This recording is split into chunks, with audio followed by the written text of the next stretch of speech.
Good afternoon, everybody. Thank you for joining us today. We have folks that have driven quite a ways. Thank you for making the time today. I'm Paul Sir, the Executive Director of the Alberta Basketball Association. And when we put the concept together of the forum, and the goal being to get information out to our club and grassroots communities about all that's going on in basketball, in not just in the province, but in the country, because there's so much happening with safe sport, with governance requirements, with opportunities to find out ways where ABA can work more closely with our club and community sectors to find better ways to collaborate and work together, identify and discuss issues we may have, and see if there are solutions that we maybe not necessarily could come up with today, but that can set the pathway forward for discussions that can lead to solutions. But what evolved over time was I really stole this idea from one of these gentlemen that are here from Canada Basketball, of trying to piggyback onto the FIBA games that are being played over at Expo. The other night, as everybody knows, Canada qualified for the World Cup in 2023 with a victory. 9-0. We also had, and the idea I stole was Michael Bartlett, the CEO and president, moved the executive directors national meeting from Newfoundland to Edmonton to take advantage of the FIBA games being in our community, so we could connect to have the experience with what it's like to see the national team, men's national team, play in practice. Now, where the bonus came in was Michael Bartlett, Michael Meeks, Mike McKay, and Sandy McIntosh, also from Canada Basketball, all agreed to join us today, which I think enhances our meeting dramatically. And to my right is Michael Bartlett, the CEO and president of Canada Basketball. And Michael has been doing an absolutely astounding job. In our executive directors meeting this week, I think a lot of the executive directors who had not heard Michael speak before in person realized not just the vision that he's sharing, but that is mobilizing within Canada Basketball, but how easy it is to get excited and fired up when Michael speaks. So we're really lucky.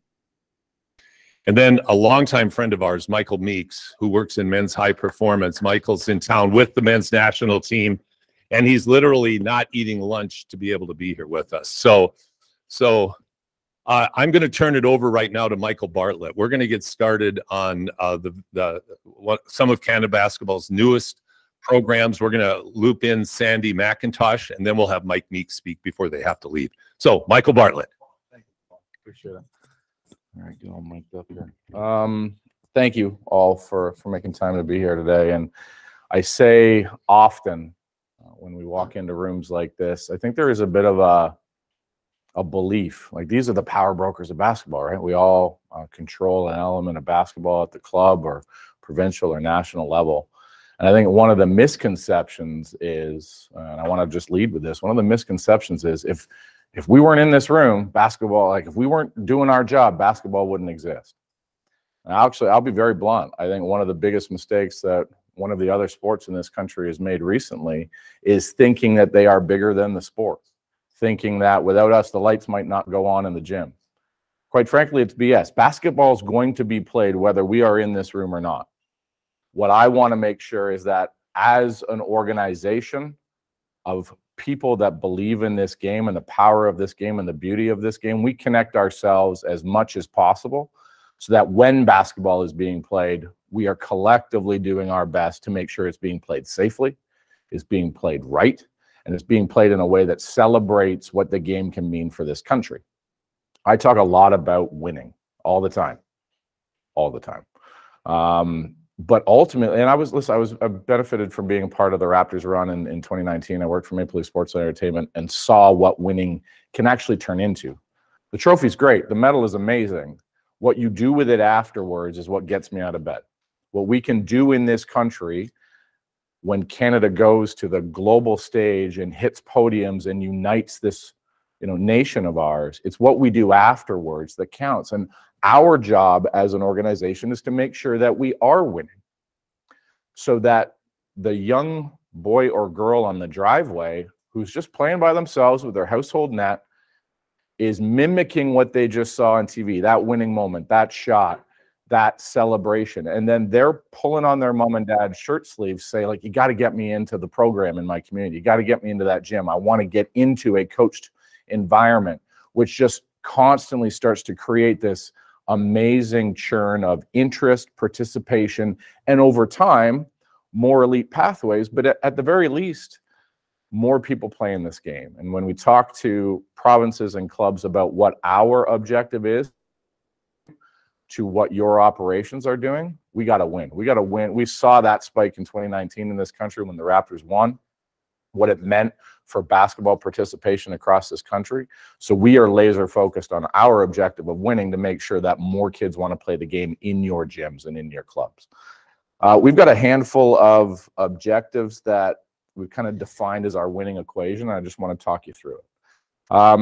One of the things that our organization hasn't done well in the past is diversify our funding. I'm sure it's been a conversation in club meetings, PTSO meetings, whatever. We've been relying on government funding almost exclusively to fund our programs. When I'd say about 2 years ago, our ratio was probably 80% government funding, 20% commercial funding, corporate funding, sponsorship, all that stuff. This year, we're tracking closer to 50-50. We haven't given any government money back. We've just grown our commercial pot significantly so that we can invest in our organization. And eventually, hopefully within the next year or two, I'd like it to be 80-20 the other way. I'd like our organization to be delivering enough commercial revenue through our new events, our new assets, our partnership with Sportsnet to brand partners so that we don't necessarily have to rely on the whims of government one day or the next, whether a check is available or not, and use that as an excuse as why we're not doing our best as an organization. Secondly is always on content. I hope you've seen in the last year, if you want to watch a Canada basketball game, it's available on Sportsnet. No questions asked. There's no searching. There's no trying to download DAZN and figure out what time zone it's going to be in and all this kind of stuff. If we're playing senior level basketball or we're playing under 23 basketball, it's on Sportsnet. Not only is Sportsnet covering our games, Sportsnet is narrating the basketball in Canada story. And that's where you come in, I think, more aggressively, and where we need to work more with more purpose together. Provincially and in your communities, there are amazing basketball stories being told. Whether or not they're wearing the Canada basketball logo while they're experiencing basketball, we want basketball stories in Canada to be something that are told on Sportsnet and on our digital channels. And we have to create a system where we're extracting some of those stories from your club programs, from provincial programs, and the national programs so that we can highlight stories that are happening in Alberta when stories about Canada basketball are being told. So that's something that we're looking to work on, and Sportsnet's very interested in doing so as well. Sport leadership and development. It's front page news every day. We have to be laser focused as a sport to deliver healthy sport. I actually think safe sport is misworded. Healthy sport is safe. Healthy sport is inclusive. Healthy sport is well-trained and understood and technical development considered. Healthy sport is also equitable and reflects the mosaic, the diversity of Canada. We have a unique opportunity as an organization and as a sport to represent the diversity of Canada, both in who plays it and who watches it. The truth is, I don't think basketball purposely did that. I don't think there was a strategy 15 years ago to make basketball more diverse, and now we're seeing the impact of that. The truth is, it is attracting diversity. So now with that diversity, we have to be honest about where gaps still exist. There's still gaps in diversity in officiating. There's still gaps in diversity in coaching. There's gaps in diversity of management of the game, both gender and racialized. We have to be honest about that, and we have to do something about it. So we are endeavoring to do that and lead by example with changes that we've made to our hiring policies and practices, ways that we are integrating internships and reaching out to diverse populations to get them into our system and learning how to coach, officiate, and become an executive in the sport, not just a player in the sport. So those are some things that I think we can also share with provinces and clubs as we're learning and trying out new tactics and strategies. We want to lead by example and share that too. But then from a safe sport perspective, and Sandy's going to walk you all through the verified program, There are many ways that we need to ensure, and I'll say even quantify and qualify, that the sport is being delivered in the safest way possible. And that has to be a foundational element of our sport in this country. We cannot be in every gym. I'm not pretending that we're going to, but when something happens in a gym that doesn't reflect the human behavior that we believe should be reflected, we need a policy and procedure to know what to do about that situation quickly and with the right punitive measures. Investigate it, address it, and take action on it, regardless of who's involved, regardless of whether that's your best player, that's your best coach, that's your best whatever. We need to be guided by policy, which means, quite frankly, our organization at the NSO level needs to establish those policies and share those policies and be part of a system that makes it easy for you to live by the policies. And then finally, winning advantages. We are spending more on winning than ever before. And how do I define that? When I started, sat down with our coaching team, our executive team on the team level and said, what have been all the excuses in the past? Why Canada basketball hasn't kind of achieved that next step? On the women's program, hey, we're 4th in the world, but going from 4th to podium, really difficult. The men's side, we're 15th now. We shouldn't be. We should be a lot higher. By FIBA rankings, we're 15th. On paper, we're 2nd or 1st, depending on who we're matching up against. I firmly believe that. So then how do we invest in those winning advantages? We boil it down to 3 things: coaching, camps, and competition.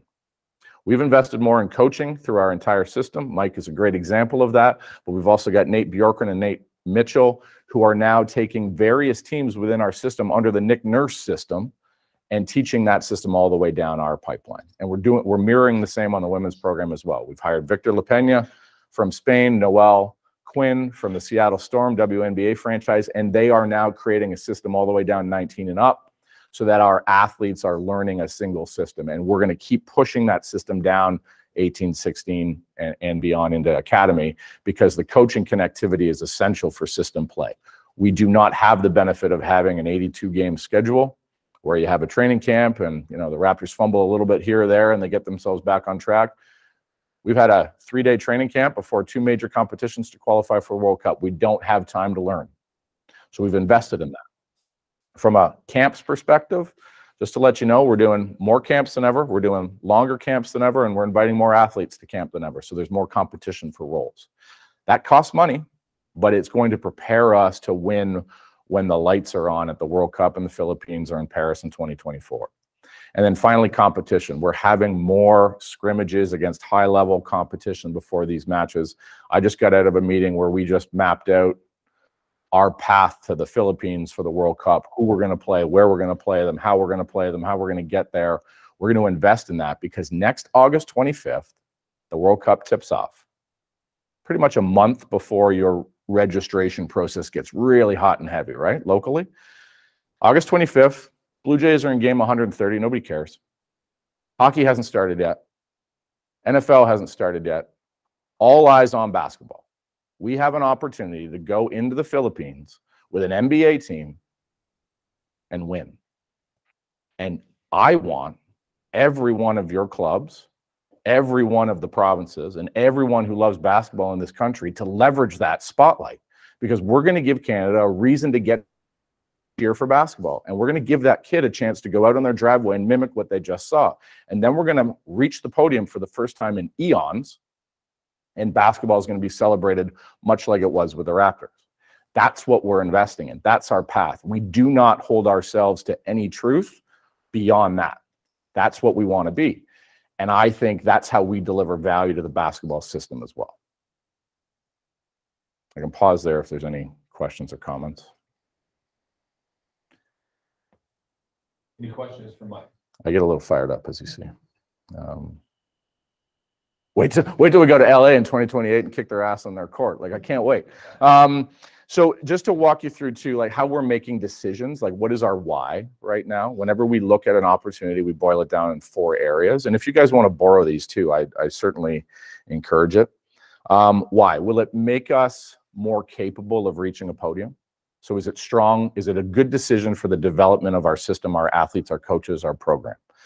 Participation.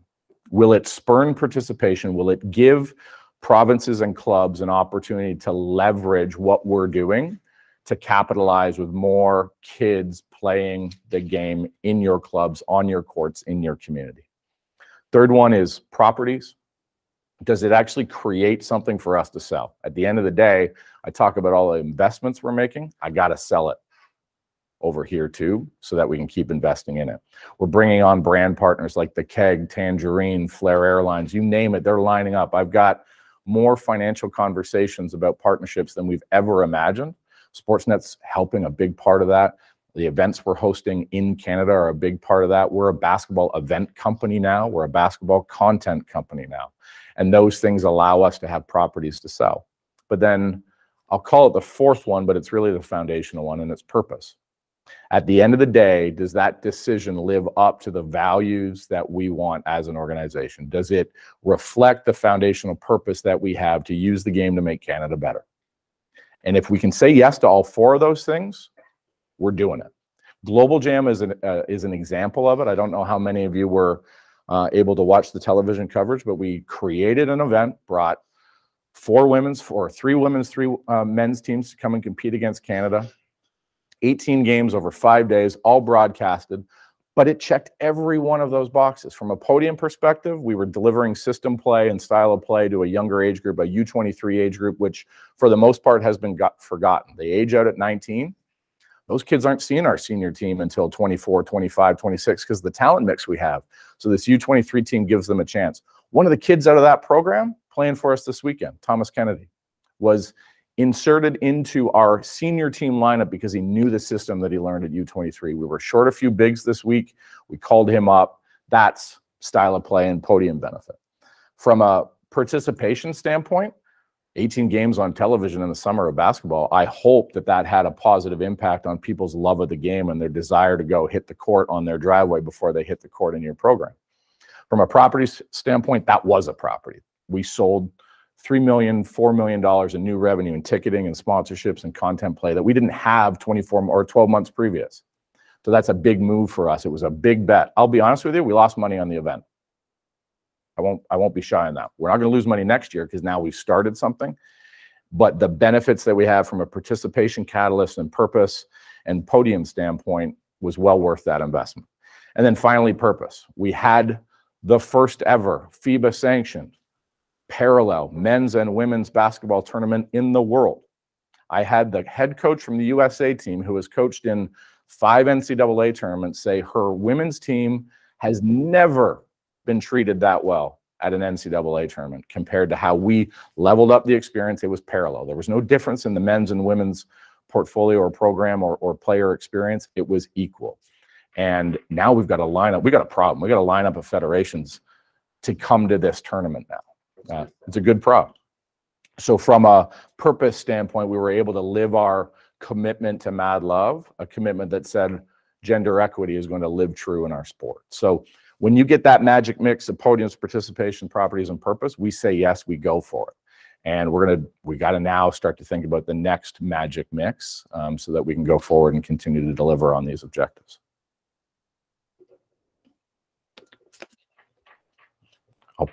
I really will take questions. Are you expanding that, or is it going to be 14 each?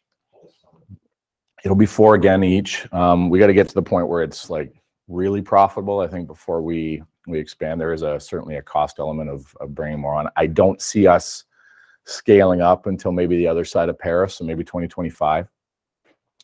For you all as well, the intention is by 2025, we're moving it across Canada too. This isn't, Toronto was the start for it, and it really wasn't our call. Sportsnet has all of its production there, and they're like, please, can we just start it in Toronto and see how it goes, and then we'll move it from there. So the intention is by 2025, we're working with municipalities to move it. City of Edmonton is a massive partner of ours. They've been there for us for decades.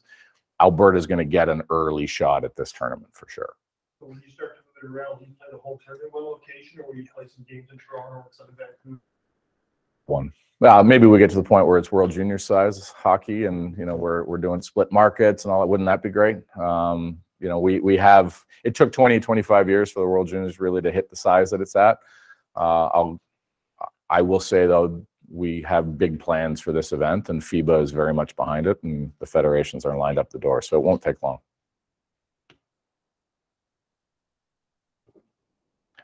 Are you having a lot of safe sport conversations in your clubs?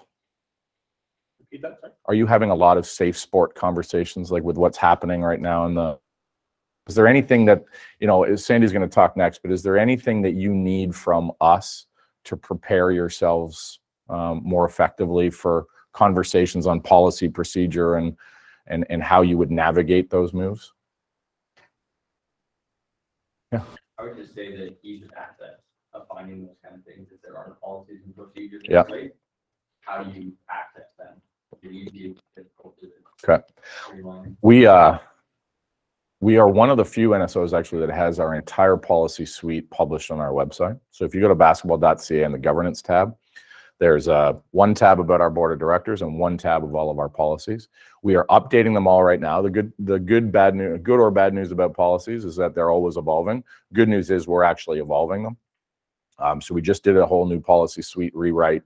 They will all, the current ones are there. The new ones will be posted and updated within the next 2 months. Safe sport is now almost a term. Like we are, I don't know if you guys are following the abuse-free sport program that the sport minister has created. We are signing that. We have signed that. So if somebody within our national environment, our national jurisdiction has a safe sport matter, there's now a centralized reporting mechanism where they can bring that forward. It will be investigated. But here's the truth of it. There's only 500 people in our jurisdiction. You have more access and more jurisdiction than we do in terms of who's actually playing the game. So the sport minister is keen to figure out how to actually address more than just the tip of the iceberg in sport. Because right now, 500 people, while there's 500,000 others that aren't being impacted or don't have a centralized reporting mechanism because they're only really doing it for national sports. So we got to figure out how to do it for provincial, how to do it for club level as well. But that's coming. So you guys talk about abuse in sport.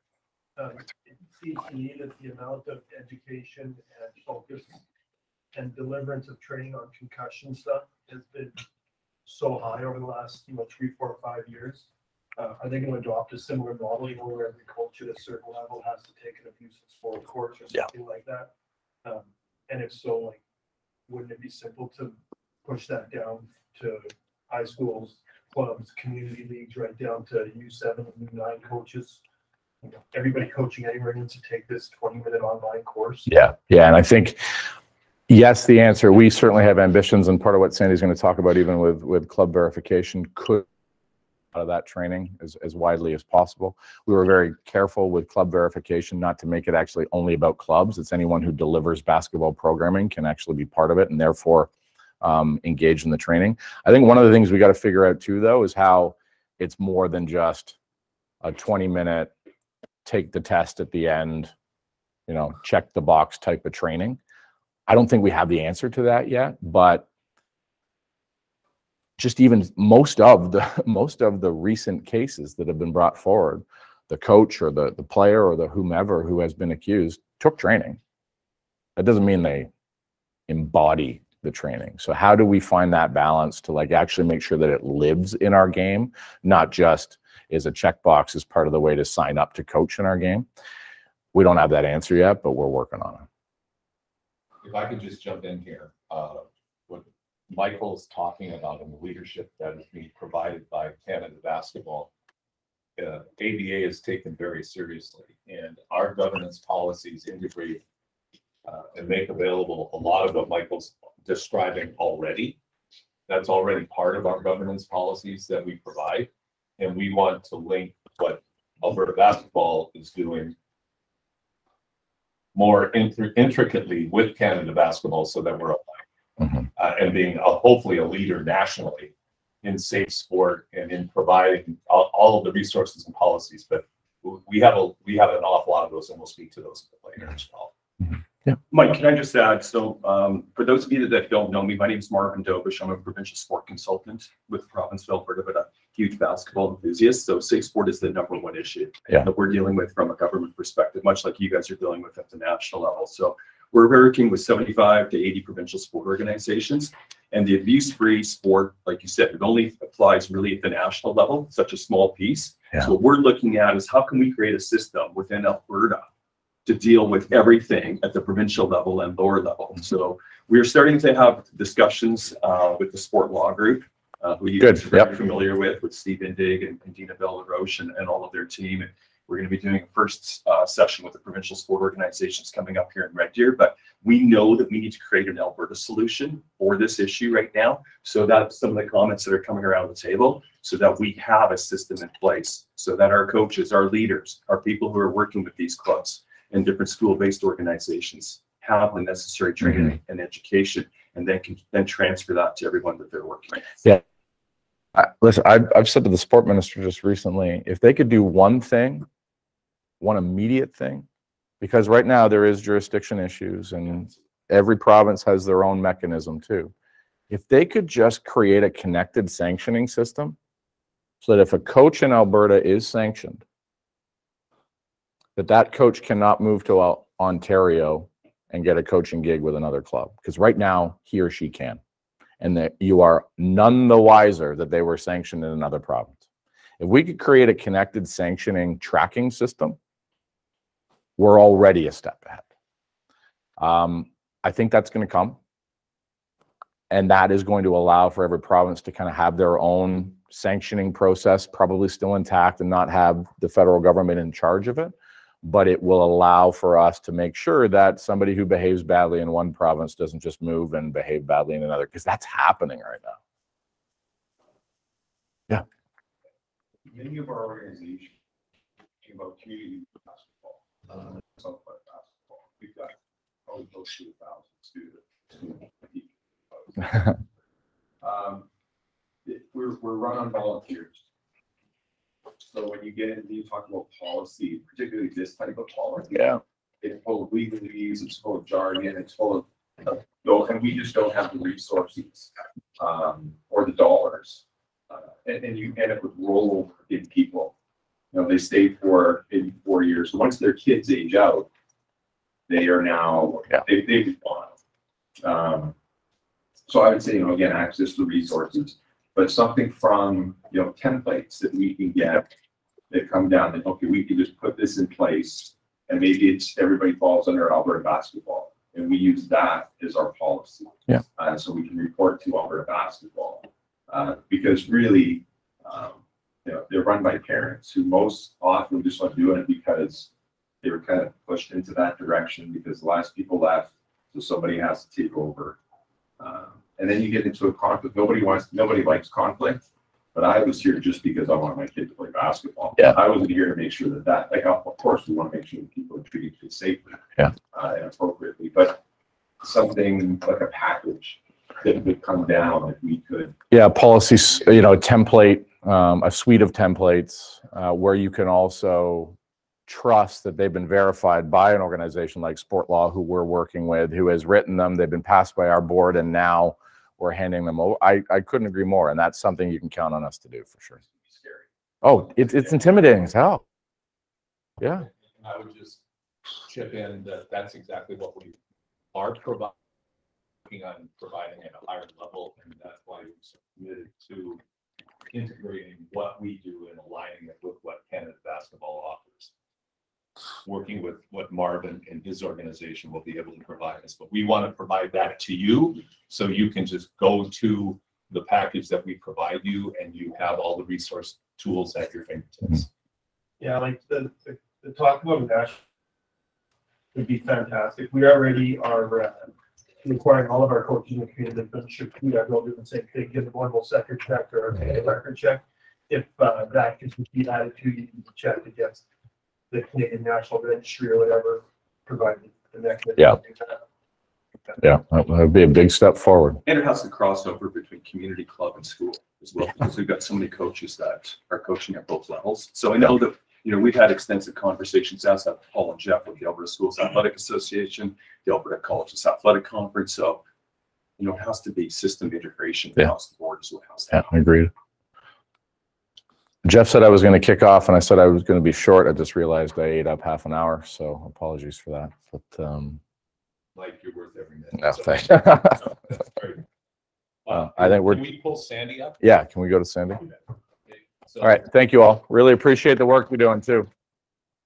From a logistical standpoint, looking forward, just had a couple of comments online that people are having a hard time hearing online. What we'll do, we'll put this on us, is we'll repeat the question so that we can make sure that everybody online is benefiting from all the good questions that we're receiving. So, are we able to pull Sandy up, Reagan? I'm here. Can Andy everyone hear me? McIntosh gave an outstanding presentation on the club verification system, and as Michael indicated, this isn't for clubs, this is for all organizations delivering basketball.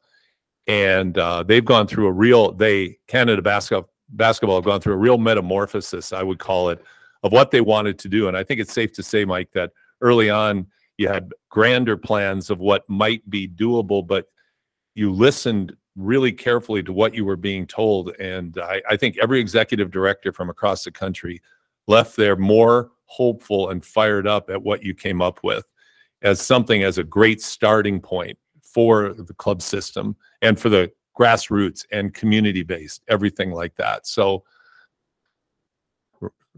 struggles, Reagan? Okay. Are there any other questions that anybody has for Michael? We'll try to be Mike Meeks. He's on the staff with our national team, so they have to get out of here real close to 1 o'clock. Mike's gonna tell you he's gonna be starting one for a World Cup. So Reagan, how about if we go to Mike Meeks and then bring Sandy on after? Oh. Yeah, probably. Let's go with Mike, and I'll be quick. I don't have a big presentation prepared, but I'll just start off by saying thank you, to you as and coaches in our environment. And if you saw the things that Michael Bartlett just presented on Safe Sport, and you're going to hear about club verification, etc. If you think about our environment in the last 10 years, the growth from 10 years ago, or from my time is like 30 years ago, and where our environment is headed, it's exponential in our environment, right? We just had a gold medal a few years back on the men's team. We went from having 1 or 2 players in the NBA to having 20 plus in the NBA. We're starting to climb back up the ranks in the men's ranking. Our women's team, one of the best teams in the world, and everything is moving very, very rapidly. We have the best athletes in the world, especially when you're talking about just the next generation of athletes, and a lot of it is due to the work that as club leaders that you do in our environment.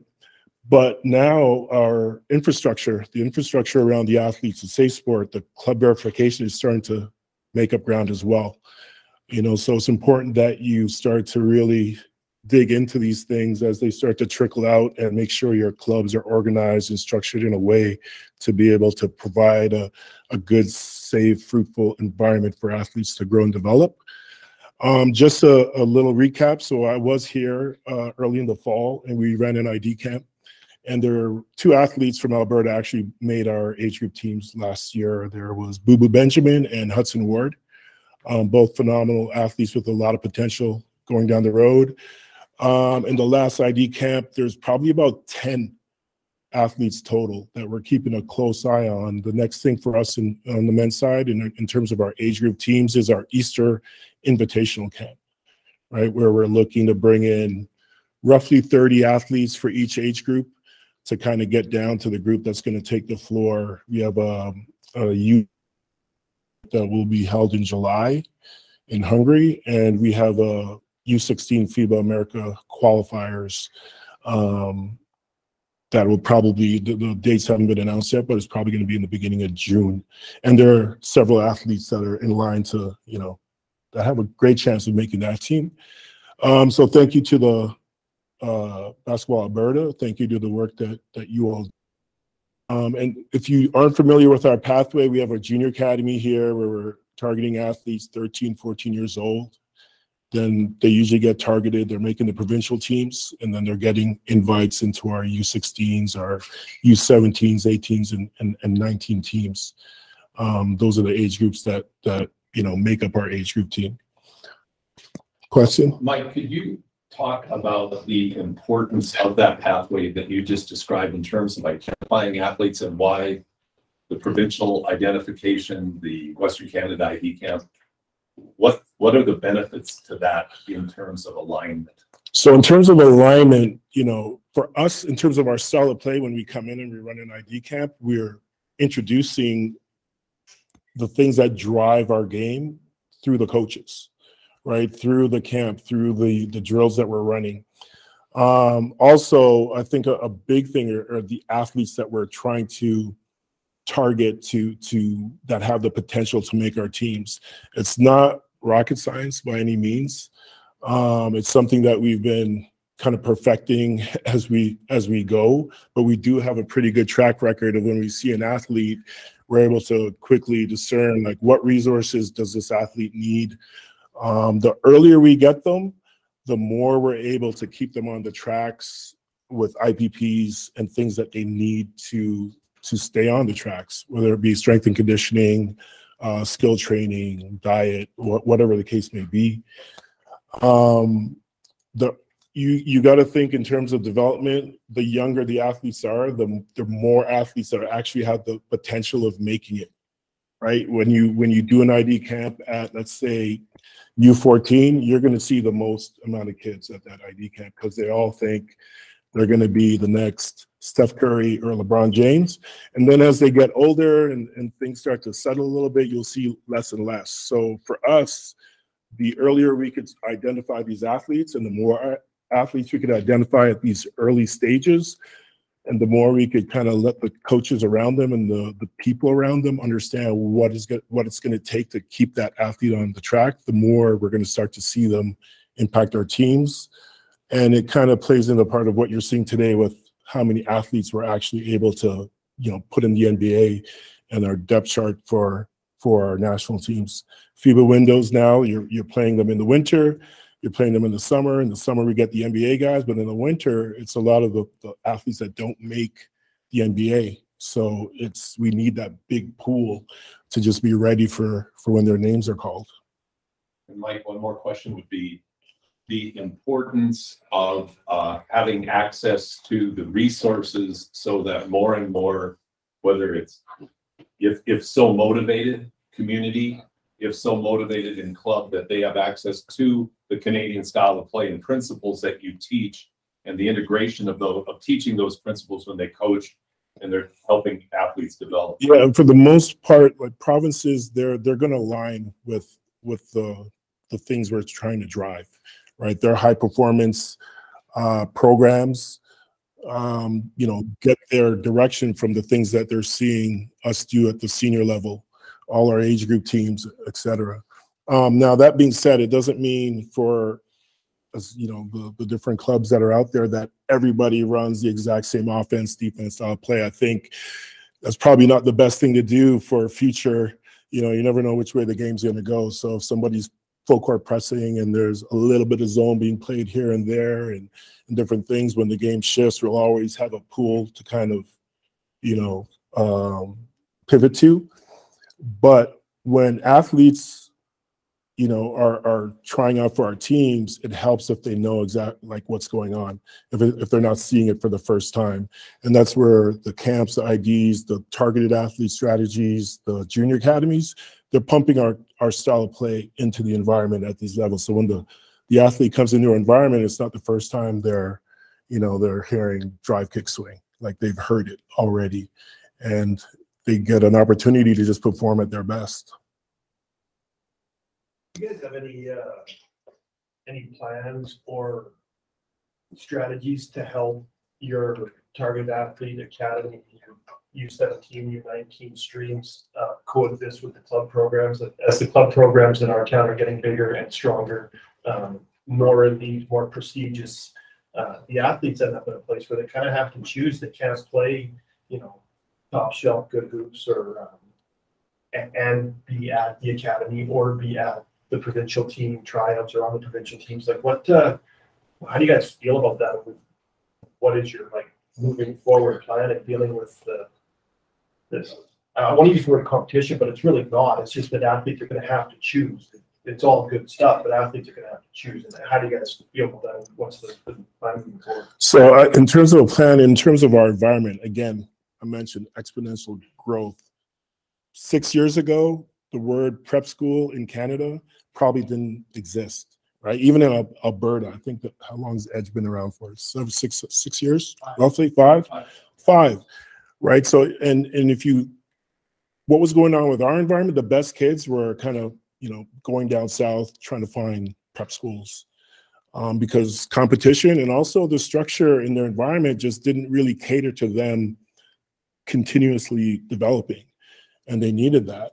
And if you're running a club now, it's not like you could just roll the ball out for kids anymore and just kind of like kids are coming into the gyms wanting to be professional athletes. Why? Because they know someone who went somewhere, played in the NBA, went to a Division I school, won a championship, and they want to. There's like a little pathway that they could follow. So I think, every province is a little bit different in terms of what that pathway looks like for the athlete, right? It might be club. In some provinces, the high school system is still very, very strong. So Nova Scotia, I was just there for an ID camp, and most of the best kids are playing high school basketball. That's where they go to get the majority of their training. And then in other provinces, it's like 50-50, right? There's strength in the club side, and then there's strength in the school side of things. And I think you have to just make sure the infrastructure, the structure around your programs, whether it be a club or a high school, has the things that athletes need to grow and develop. Good coaching and technical leadership, a safe environment, right? And just training resources, those pillars that drive athletes' development on a mental, social, emotional strength, strength and conditioning, their performance side and their skill development, et cetera. And then the games, like that's always good too, to have a good game structure. But for us, in terms of athletes, whether they're playing at a club, high school, a provincial team, or they're just out in the park, if I see that athlete and they have the right stuff, we're trying to pull that athlete in and make sure they have whatever they need around them to continue to grow and develop. Right? Now, the way this forum is going to shake out is we've shifted obviously our attention to Canada basketball. We'll continue that with Sandy and then with Mike McKay. Does anybody have any final questions for Mike Weeks? You have one from the chat here online. So just about the schedule with the camps coming up, where do people find information about when the performance camps and the team selection camps, where can people find information? So we usually pump things out through our social media, through our website, obviously our network of email addresses. I think what we can do, because I do get inundated with emails from across the country with athletes and coaches who have athletes that could be making our teams, but maybe we put something up on our website where, you kind of register your athlete or age group that you're interested in, and then you'll be notified directly through an email. But for the most part, you check with our website or our social media. They always have. And the next one for the men's would be our Easter invitational camp, right? I'm still going across the country doing ID camps. I'll be in BC at the end of December. I was in Alberta for the Western one, Manitoba, Nova Scotia. I'll be in Quebec. We did one in Ontario, a huge one. So, yeah. Anything else for Coach Meeks? That's it. Mike, who was one of the first provinces that started the ID camp? Ooh, I mean, since outside of Ontario, the first time we ran like an official Canada basketball ID camp would have been in Alberta. And we kind of termed it the Western ID because it gave an opportunity for athletes, outside of Ontario in the western part of the country to come in. We had kids from BC, Manitoba, Saskatchewan all attend. I think it's important for us as a high performance program to be able to go out and see kids and meet coaches and the people who are, you know, the driving force behind these athletes' development as much as possible, get face to face. And I recognize a few faces from our the camps that we've run here in the past. It's important for us and something that we're very mindful of and trying to make sure we can do more frequently. Yeah. And I have a question, if you don't mind, Mike, for Mike Bartlett, if I may, and that is, Mike, could you share your opinion on why it's so important, or why you believe it's important for the various organizations, club, community, grassroots, to be part of the PSO, PTSO, and therefore part of the NSO? Why do you think that is so important? How do you describe the acronyms? I don't know. Provincial and Territorial Sports Organization and the National Sports Organization. Yeah, with what we're experiencing right now in sport in general, member connectivity is one of the ways that we can hold ourselves accountable as a system to delivering safe and healthy sport, to delivering information in a timely manner, the system, and recognizing that nobody owns basketball. We all support and contribute to the delivery of basketball. I would love everyone who plays this game to be a member of a club or community org, and those community orgs and clubs to be members of their regional organization like a PTSO, and obviously then be connected to the NSO, because I think the game of basketball will benefit from it. I think Mike's ability, just even, let's think about it from a high performance perspective, the question about how do we find out about camps? Well, if everybody's a member and everybody's connected with, you know, communication streams as a result of that, it takes one easy push out to say this camp's coming to this community on this date. So that's one of the advantages, just being connected from a communication standpoint. And then in moments of crisis, let's be honest, in moments of crisis, if we're more connected, we'll be able to address those matters more effectively. We'll be able to, you know, to the point earlier, downstream policies, procedures, accountabilities, best practices, and value. I'm hitting the street, you know, selling corporate partnerships. Let's say we go sign a Sport Check deal. I want every member in this country to get a benefit from that, and we can downstream that through, you know, the membership base. So we've got some ways to go. Sandy's actually part 2 of Sandy Job is also a member management platform where we can provide clubs with an opportunity to have a registration software and platform that then connects all the way through the system to PTSO and to NSO, so that we can deliver more communication connectivity to everybody who's playing the game and or coaching the game in this country.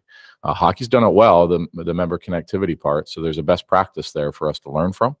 And just from a platform perspective, not all best practices from hockey for sure.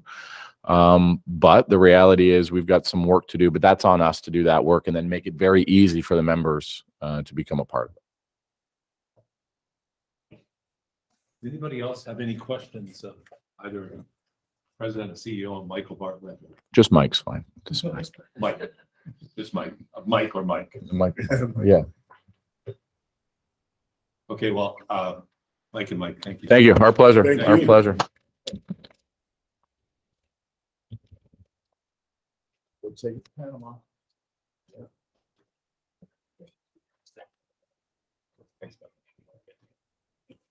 Okay. Panama's actually here already, unlike that. A few hours. 20 minutes before the game. And a little bit of business afterwards. Wants a ticket to tonight's game, so we can get that to you. Okay, so I'll speak with you after the forum's over. So are we ready to go with Sandy? Sandy, do you want to unmute yourself? Yes, can everyone hear me there? It's there. You hear you a little bit. I'll see if we can. A little bit. All right. Okay, yeah. See if that will come through. Yeah, that's a great idea.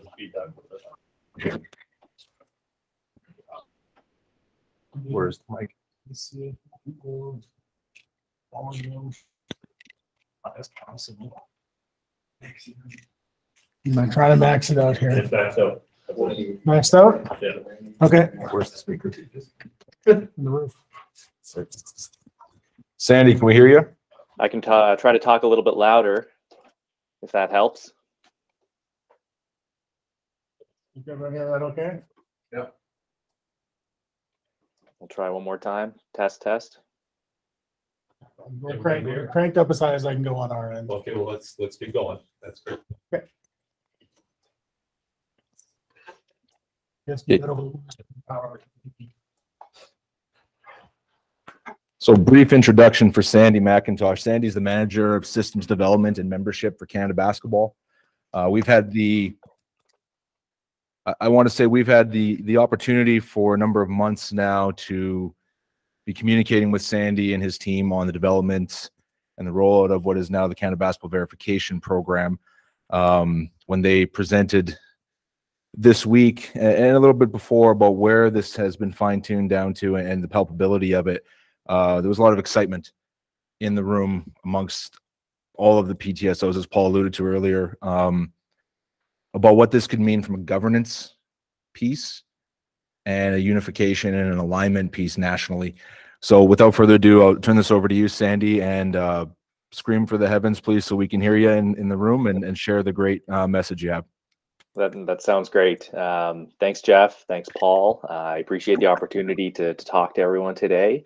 I'm going to just touch briefly on what we've been working on for quite a long time in partnership with our provincial and territorial groups and how it ties together the three bullet points you see on the screen with the delivery of basketball programming on the court. I won't take up too much of your time, like I said, but I'm really hopeful that you'll see this as interesting and beneficial to your own group so that we can connect one-on-one at a separate time. And I'm really happy to do that with each of you. We'll go to the next slide there. Perfect. So right now we estimate we have about 1,000 clubs, associations, or minor programs. A lot of what everyone here is providing across Canada. Some align with their provincial body, some do not, some might be a loose relationship, but we also don't have anything that's really strong that connects the clubs to the national level, and this was sort of alluded to in earlier conversations as well. But these programs serve 1 million participants across Canada, and they're the foundation and the start of basketball. Canada Basketball is not the start of basketball. Like Michael was saying earlier, these are the foundations of basketball. We'll go to the next one there. So essentially what we want to do is we really want to strengthen that basketball landscape across the country. Within this, when we look to strengthen things, we have a top priority and absolute responsibility to provide a safe and inclusive basketball environment for everyone. So we want to ensure that there's also a progressive structure for basketball to take place and for players to develop. So we'll flip over to the next there. So what we've developed is the Canada Basketball Verification Program. It sets out a nationwide framework of minimum standards for organizations who provide basketball programming in Canada. We've developed a baseline of standards to help align the basketball ecosystem and provide the experience that our participants ultimately deserve. The logo that you see here, it represents what a verified status that all clubs, associations, and minor programs can work towards achieving, and to have their program verified. And that's what I exist for, is to help you achieve that, should that be your desire to grow to. Ultimately, we want to grow the game nationwide together. So I'll get into a little bit of what it is. So it integrates important aspects of safe sport, coaching, and organizational leadership. And safe sport is our #1. That's what we lead with, as Michael spoke to earlier. Organizations with the verified logo will be safe sport trained. So that was brought up earlier. So that's a free training done through the Locker, through the Coaches Association of Canada. And it's a training to recognize and report abuse and maltreatment in sport. On top of that, from a safe sport perspective, we'll make sure that background checks are being done, and we'll adopt policies to protect participants. And a lot of this is already being done in your clubs and associations, but I'll get into some more details here as we go to the next. So our safe sport and EDI pillar, this is the framework that we use at Canada Basketball as well: education, prevention, and response initiatives. Education is the safe sport training that I mentioned, on top of policy adoption. This was music to my ears when the questions came up earlier about these policies. So this is what we're asking clubs to adopt: our code of conduct, athlete protection guidelines, concussion policies. And these are the policies that Michael spoke to, that we use at Canada Basketball and that we're providing to you. They are reviewed by our sport law group. They are updated every couple of years, and we want to continue to provide these to you. Essentially, we give you them as templates, and you can adopt them and tweak them as necessary for your own organizations. And it's part of the value that we want to provide to you in becoming verified. The prevention pillar, that involves background screening.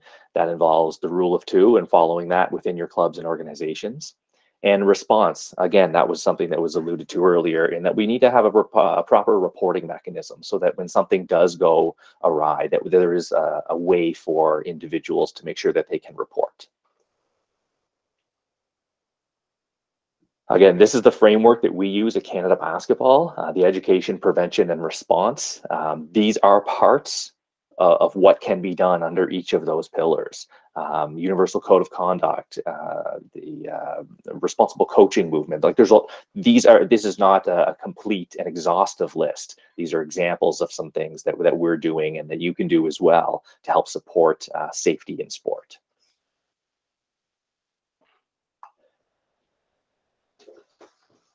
We'll flip over to the next one there.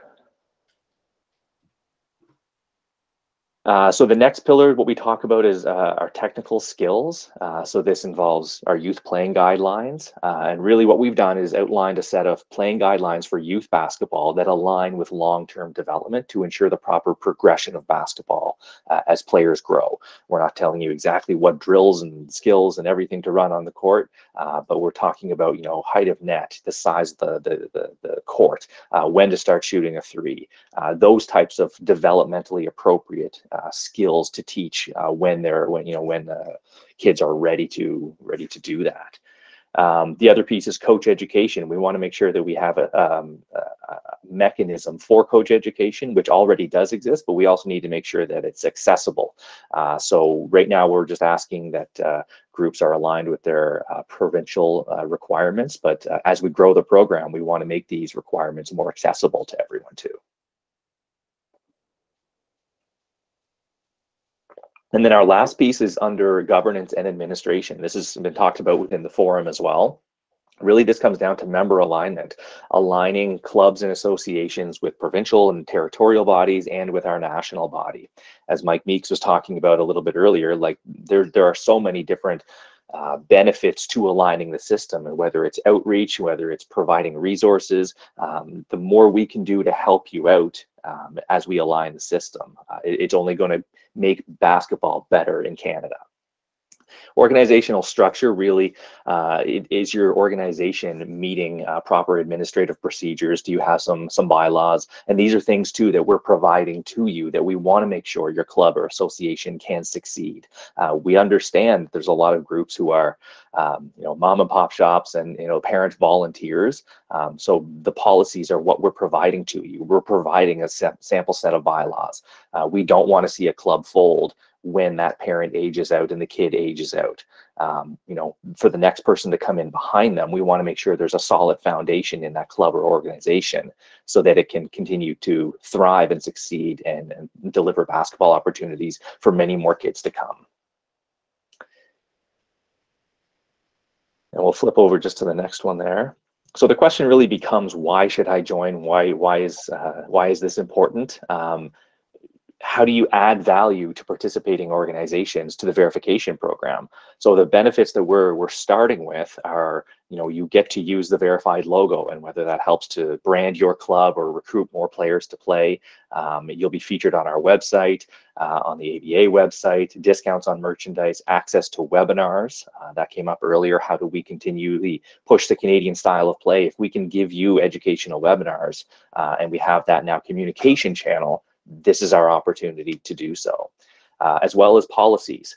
And we just recently added the upgraded game plan account that'll be turned on for 5 years to verified clubs.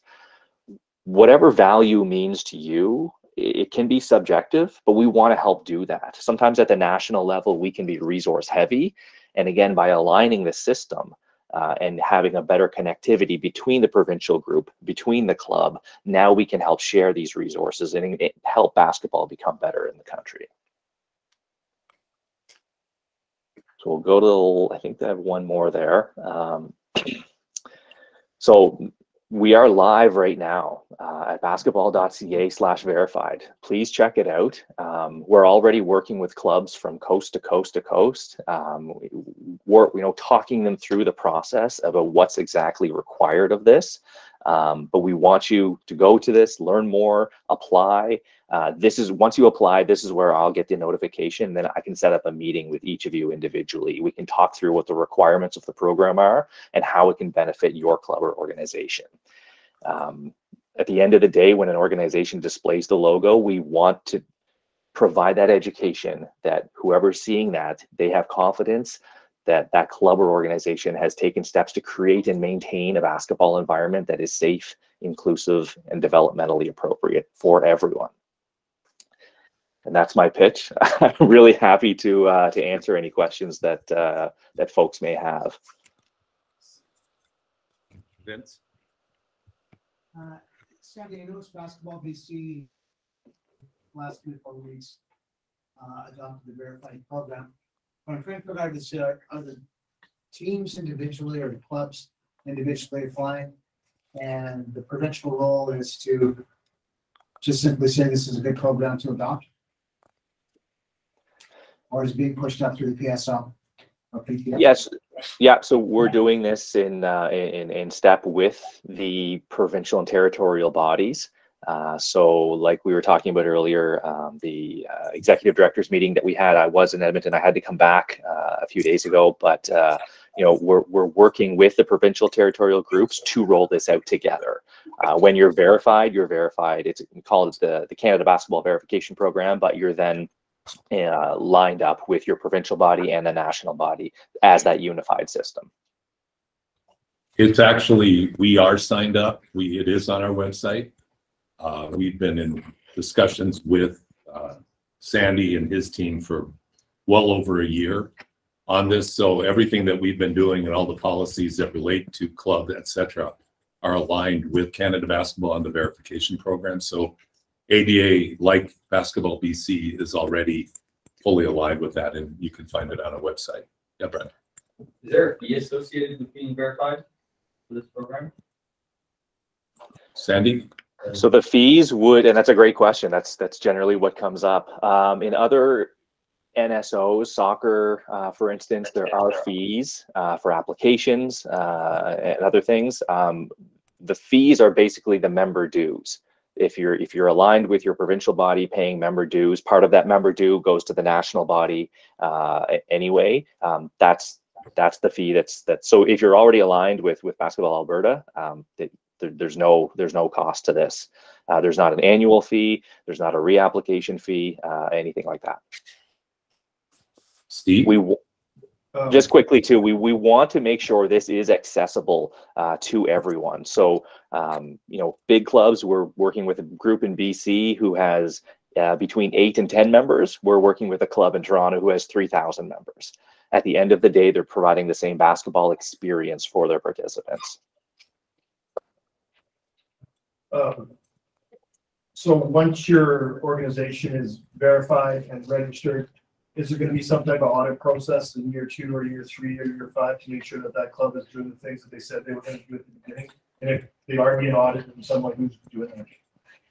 Yeah, absolutely. So upon verification, you would go through the process. We have a checklist of 25 items that your clubs and organizations would have to meet to reach the verified status. We're rolling it out right now, but as provincial club renewal season comes up, that's when we'll roll it out together. My team is working with Basketball Alberta to help the auditing process to make sure that these things are being done. Mike Bartlett spoke to it earlier. We can't be in every gym. So there's an element of trust that we're saying, you know, if you're saying you're doing this, you're doing this. But we are auditing everything that's being submitted to us. And Sandy, one important key point is that the only way to access the Canada Basketball Verified program is by being a member of the PTSO. Yes, we're doing this together. Yeah, it's together with the PTSO, exactly. I see, I just got an email, one group signed up, so thank you very much. How are clubs, like I'm thinking of like the smaller spring league, that sort of thing, how are they paying into and their members? How do they become Alberta basketball members? Like I'm just thinking of like all these little, you know, after a high school season is done, or, you know, community league is finished, and how do you see all these little clubs that are popping up all over the place? If someone wanted to be verified, how do they join Alberta basketball? So it's a great question. And sorry, what was your name in the back? Dean. Thanks, Dean. Didn't get to meet you on the way in. Sandy, I would love to get your backup on this, but I'll start here. It's a very simple process we've tried to cultivate at Alberta Basketball. You register your organization online, and then you just ensure that everyone who participates is a member of the Alberta Basketball Association. Our team will connect with primary contact within a 48-hour window, usually sooner, just to go about the process. And what's great and working in tandem with Sandy and his team at Canada Basketball is we've got a spot on our website where we have the current season member and good standing list. And it's a checkpoint for us. It's a checkpoint for yourselves. It's a checkpoint for members in the community to take a look and see who are doing these measures and what does that mean. And for Canada Basketball and for Sandy and his team, he's able to take a look at that and see, okay, Southwest or Southeast, they're on that list. We can start the verification process with them. If they're not on that list, we get a phone call or we get contacted. It's usually, so hi to Natalie out there. But we got a contact from Group XYZ. Are they a member in good standing? And the response is, yes, they usually are. It's just not the current time of year, or their season isn't underway, or that's a new member of ours. Let's reach out and do some due diligence and have a conversation. And then the outreach begins from there. Does that answer your question, Dean? Sandy, do you have anything you'd like to add to that? No, that's great. I mean, every province and territory is going to have its own local registration process and system, and we're not here to take that over. We're just making sure that it's that system alignment piece. Is there any plans or moving in place to move this type of stuff into schools? Like, are you guys working with the AFAA or AC? Marvin had mentioned this earlier. I've been the executive director for 14 years, and I've met with the ASAA on a variety of issues every year, more than once. I couldn't say right now where this is going to go with ASAA. However, the hope is both on the people we are in contact with, as well as certainly on our end, is that down the road, not too far, there's going to be a way for some better synergies. So they're just not operating on their own, and the rest of the basketball community is operating on its own. I think some of the people involved are very interested in more harmonizing, Steve. But do they have those types of synergies with other sports? Like, how do they play with Volleyball Alberta or whoever governs football? Same thing. They just volleyball. They have their own. Well, not necessarily though, Paul. Like there's a really strong working relationship between Football Alberta and the ASAA. Yeah, like, true enough. Yeah. Football Alberta does a lot of work to run football in the province on behalf for the ASAA, right? So I would say that would be the strongest working relationship. I would say probably volleyball and basketball, but very similar on the team sports. Yeah, in terms of how it's working. Good points. Good points. And I think Sandy, I'll get you to jump in on this, but I think the goal, Steve, is going to be to not necessarily pilot. I think it's to get this off the ground and running, and then look for ways to be more cohesive with other areas of our sport. Yeah, Brett. This is a Sandy question. Is that audit process also accessible online too? Just for people to see what it takes to be verified, or is that something where you have to kind of sign up and then have that discussion? Yeah, no, that's a great question. So we do have a document with the 25 points of what it takes to be verified. And the reason why we don't post it online is because it looks intimidating. It can look intimidating, like there's a lot to do.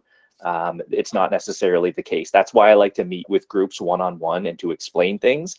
We had a group in BC get verified in 6 days a couple weeks ago. They looked at it, they reviewed it, they started the process. 6 days later, they were outside the jurisdiction of Basketball BC. So they became members of Basketball BC in those 6 days as well. So absolutely sign up for it. I would like to walk you through it and talk to you about how accessible it can be. I do have to jump off. I'm really, really sorry for to cut things short. But to the groups that are already applying, I'm seeing a few more emails starting to come in. That's really awesome. I will reach out to you tomorrow. Jeff, Paul, if there's any questions that do come up that I can help answer a little bit later, please let me know and I'll follow up with an email. You're awesome, Sandy. Thank you very much. Thank you, everyone. I really look forward to working with you all, and then have a great rest of the day. And obviously, best of luck to the team this evening against Panama. Thank you, Sandy. Take care. Now, Marvin, you had something. Yeah, so the question I have, Paul, and is what about the integration of the officials within this program, and like how is that working? So, you know, Dean mentioned the question, if you have a spring league, for example, that's operating and it may be in a smaller location, and are they to access, you know, the ABOA, you know, carded officials within that jurisdiction in order to, you know, be a part of this program? Like, what's the integration there, I guess, would be my question. It's certainly the intention, but we have a gentleman here who knows a little bit about officiating. Perry, is there something you'd like to address Marvin's point? Well, I mean, I think so that principle, I guess you're talking about, we use the word alignment in sort of a softer term, sanctioning is the one that seems to get people's bristles up a bit. But, you know, the idea that you have parallel access to officials, right? And right now, it's sort of at a local board level, right? You'd access ABOA referees, and we certify them in a way that they all write exams and are members. All basketball officials that are ABOA members in Alberta are ABA members as well. And so there's that side of it. But, you know, you'll have minor leagues, especially in some rural centers. In Edmonton, it's integrated. Calgary, it's separate. You know, Red Deer, you know, the minor association, brother community teams have their own refs because each don't have enough in Red Deer to service all of it. And so I think that's, you know, and Paul and I talked about this before. That's the one hiccup. When you're going to make everybody be sanctioned, you have to be able to deliver what they're paying for. And so if everybody in Red Deer, for instance, signed up and is expecting ABOA referees, well, there might be 35 in Red Deer. So they can't do it. And so I think that's sort of one of the you know, complex sides of things. But perspective, by having trained officials, having certified officials, having verified officials, because we do all those things they just talked about at our level. And I think we're providing something that people recognize has value, and hopefully that people want to be a part of. And then I'll say third, if somebody's organizing a tournament and they say, hey, we're paying for ABOA certified officials and we planned in advance on it, then the participants go, oh, I'm going to register for that guy's tournament or that girl's tournament because they did all this work and they're going to deliver a level of service, we'll call it, or experience for the participants. I think that has to be the key, right? If people are delivering only service level, I'm taking my kids to that tournament because of what they put on and how they do it. Other than that, I don't know. I don't know what the solution is otherwise, right? I mean, maybe I should have brought 30 whistles today. That would help. Work wedding on my part. 30 people get. Oh yeah, I want to call. 30 people get back. Thanks for that, Terry. Marvin, did that answer your question? Yeah, you know, like I brought it up because it's been a long within the province for years and years. So I'm hoping that, if you're part of the club verified program, that you're receiving ABOA officials regardless of where you are in the province, if that service can be provided. And that is integral into the terms that you are working with carded officials. So That's good. yep. Now, is Mike McKay available? Let's see if Mike is on here.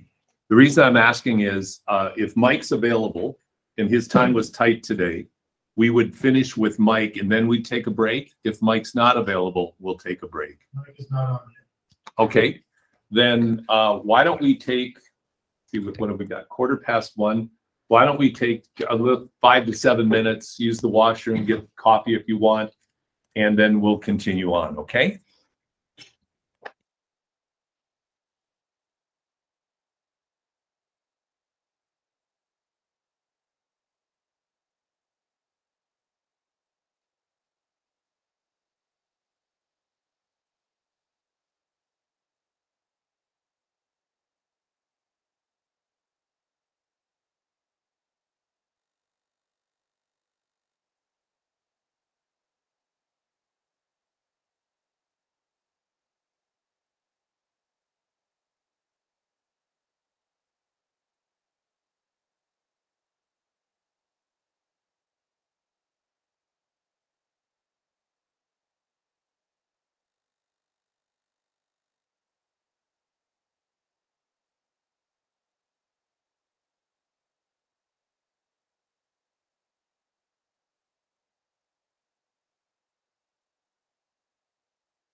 Turn it back on then? Yep.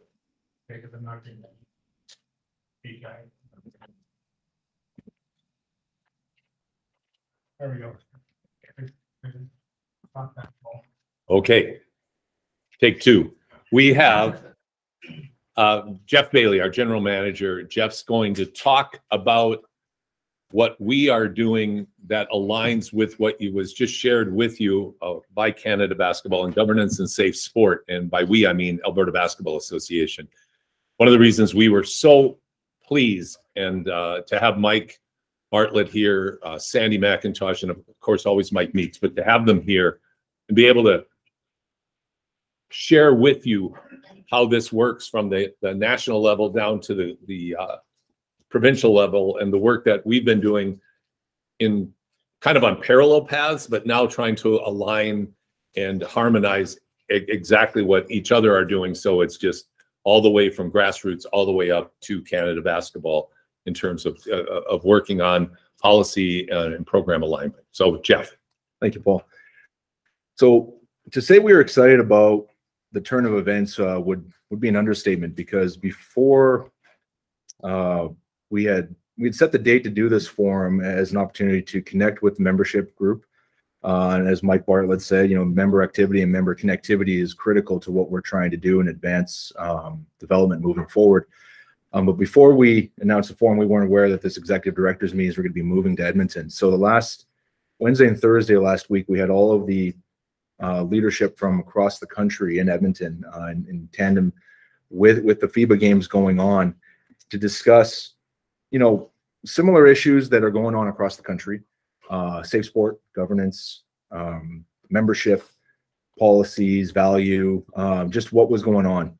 And it was amazing how this Canada Basketball Verification Program really did a great job top down, tying it all together of the messaging that we're trying to convey to our member groups and from a development side of things. Member connectivity is critical, and that's all that drives our membership and our registration system with the individual membership that we have our organizations have their members fill in.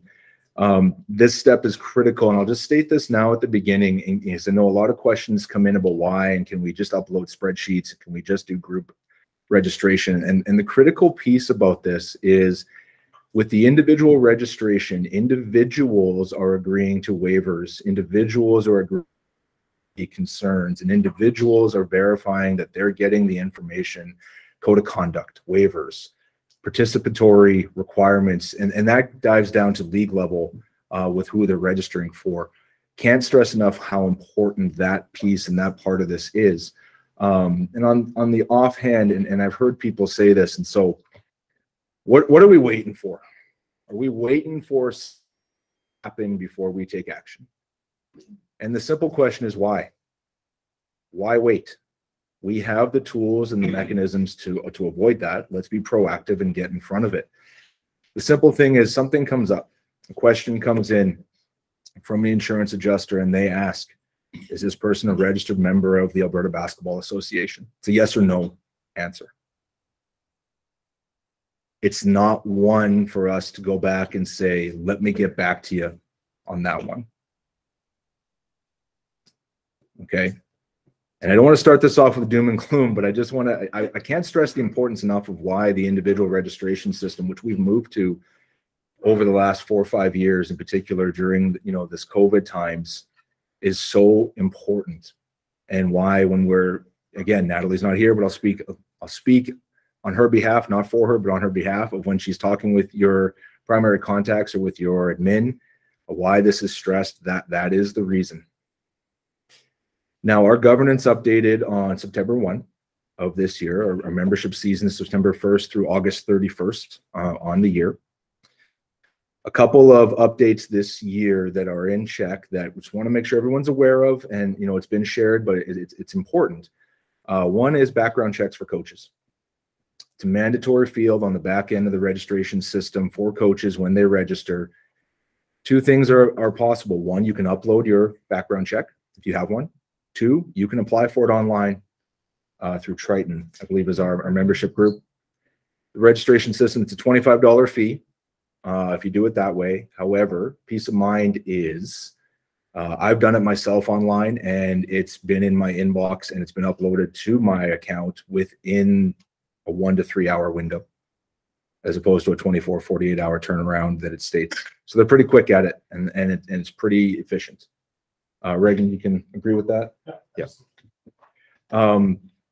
It doesn't do a vulnerable sector search, but one of the things that's important on that is the year 1986. Everyone 1984, everyone 1984 and current, I guess is the way I would look at that. I don't want to say younger. Vulnerable sector search is included formatting of doing your background checks. It's not for anyone who was born prior to that date. So that's the importance of that distinction. Okay.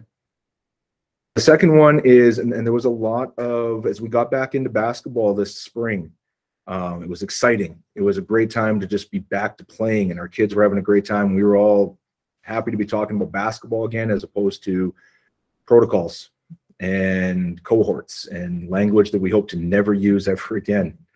But one of the things that came out of that was a rampant issue with overage participation. And one of the lines that is in our governance policy for this year, and we will be working with our partners and with stakeholders in the community on, is there are no overage player participation. Age categories are very clearly defined and set out on what they are, based on eligibility birth year. We are working with our partners to be very clear that if you have age-specific requirements in your events, they're clearly communicated, they're clearly available, and teams, organizations can make decisions on their own based on whether they will participate. However, as a sanctionable event, no overage players is a requirement. It's also a secondary part to that is event organizers will be required to have proof of age verification processes in place. Okay. Now, so if you ask for birth certificates from parents? You could, yep. If you were to come, I'll give you an example. If someone was to come to us and say, Alberta Basketball, we'd like to sanction our event, great. Here's the process. One of the questions we'll ask is, what is your age policy? We don't allow overage players. Okay, what is your process for doing that? Will you be spot checking? Will you have a process in place? Will you be clearly communicating? And that can be the first start. Are you clearly communicating to everyone participating in your event there's no overage players participating? And then if something comes up, then it escalates. Yes, Brett. Can a Basketball Alberta good standing member or organization run a non-sanctioned event? In theory, it happens. We would like to work with you to sanction it. So we would have the conversation about why are we running this unsanctioned? Because then we get into questions about liability and participatory measures. Well, the thing I would add then, Jeff, is address, there's nothing stopping you from running an unsanctioned event, but what does that do through Alberta Basketball? And then can I ask one more question? Sure. What is the difference between like a facility insurance versus the player insurance? Like if a facility is insured for sports and recreation, is there a difference between that and player insurance? Like if Seville is insured to have athletics in their building, what is the difference between having player insurance? Sure. As well? I can speak to that pretty directly. A couple of the differences is one, it's going to come down to coverages. Policy coverages might not be equal. Secondarily, most facilities, and I'll use Salvo as one, and I think I can speak pretty confidently on it. For the most part, they require all bookings and all vendors to provide their own third-party insurance before confirming. And this depends on the size of the contract and the size of the booking that they're going to have. Yeah. They will have their own in place for things like drop-in and smaller bookings or smaller events.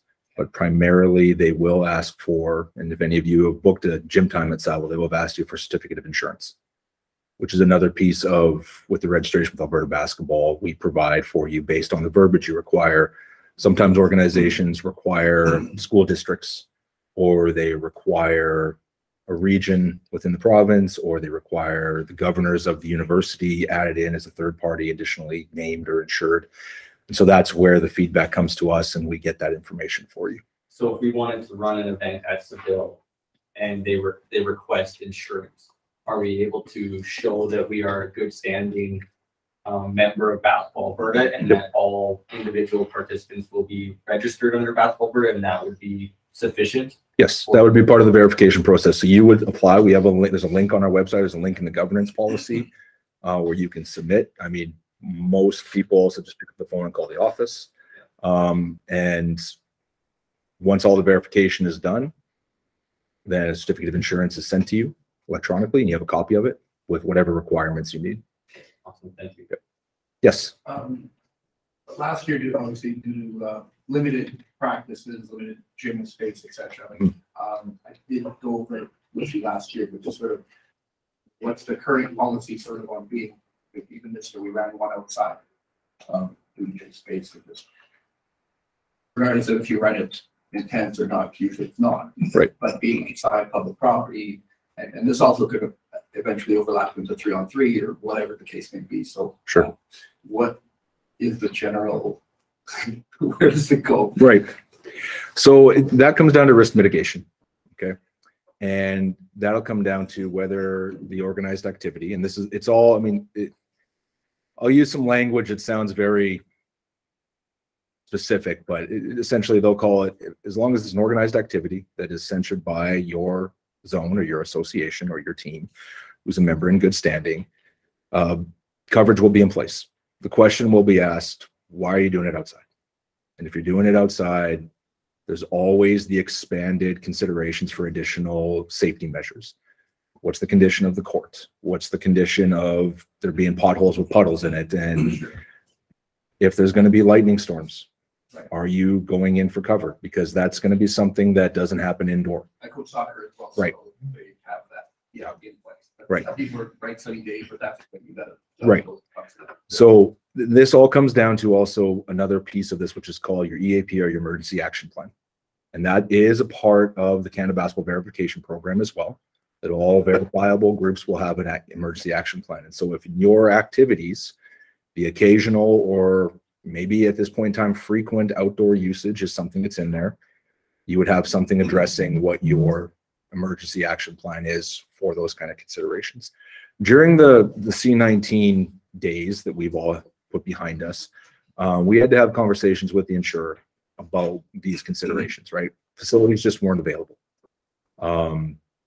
Could groups go outside, right? And the understanding and the prevalence of it was there would be considerations given to it. We would be able to apply, understanding that everything that is allowed to happen, if something happens, there are ramifications and consequences because of it. So now that we're indoors, the hope for outcome is we're moving back to indoors, but have an emergency action plan if you are doing stuff outdoors, and make sure that your group that you represent is aware of it and has authorized those activities to happen. We've had that happen in the past as well, where some groups will take it upon themselves for all the right reasons, but to try and get extra practice time by just going outdoors on their driveway or on the court across the street in the school. But the organizing group, the zone, the league, the whomever it is through doesn't authorize it. And so that ends up becoming another conversation that those groups have to have internally. In this case, this year was better if we were doing the competitive tryouts, and then there basically was no set time for a month. And you can't, you go to the competitive side, and now you don't have practices for 2 weeks. You figure something out. Right. Yeah. Okay. Does that answer your question? Yeah, especially the emergency. Okay. Yeah, Brett. When you want to run a sanctioned tournament, and obviously there's the age or the how old the players are, would you have to use the ABA website to register the tournament to find out whether all the players are insured, or would you be able to rely on the club being a good standing member of Basketball Alberta, the way to prove that all the players within that organization coming would be insured? It's a great question. I'm going to take a. So the field house, Jeff? Yeah, go ahead, Reagan, please. So in that, that's a great question. So a couple, to build on some of the other points that Jeff's made, with the registration system, because we have the ability to have top on down from PSO down to all the clubs, community organizations, you have the ability to have your own portal within that so that you can have the ability to check and verify the ages, get cards with photos. So you can say, this is the person, this is their birth certificate, driver's license, whatever it is, to match up the verification. You can also use the platform to do a tournament registration in which everyone registering for your tournament would go through that system to make sure that they are a member of the ADA. And then you know you're running a verified sanctioned tournament, proper coverages in place, and all those things. So that's one of the big values of that individual registration. If each person has their membership, they can always be part of those things. And it follows them with them throughout the year, whether they're registering with Legacy, SPA, Leduc, whatever community group or club that they're registering with. If they're under our umbrella with ADA, all those portals are linked through the PSO, and all the memberships carried between each organization. So again, if you're playing community in the fall, club in the spring, your membership follows you throughout the year. So with that, so if you're running a sanctioned tournament or event, the teams that register would need to have the individual players register throughout. So you can't go team A is these 10 players, but they don't register individually. You need a team to register and then everyone participating to register. And Very similar to, I think, EYBA does that for the spring, right? Yeah, and exactly that. Right? We put our spring team together. We told everybody get an ADA membership, go here and sign up, and then we can put our team and stuff on the cover. Okay. My only question is that if there was a streamlined process where the team register the individuals. So how it works is the coach can go on, input their roster and say, okay, these are my 12 players, here's their email addresses. Once they're linked in, so the EYBA goes and says, hey, that team's going to be in, it sends out emails to those individuals saying, hey, you need to go on and register. Make sure you've got your membership. Those who already have them, they'll just register. They won't be asked to pay for their membership again. But then it ensures that coaches and the players, because there's a spot for the players, spot for the coaches, make sure that everyone participating, players, coaches, and officials are all part of that equation, so that it's fully sanctioned, fully insured. Okay, perfect. Thank you. Gusty. I'm going to jump backwards a little bit to overage players and spring league sanctioning type stuff. Did you guys publish a list of all the sanctioned tournaments? Yes. And then within those sanctioned tournaments, is there any,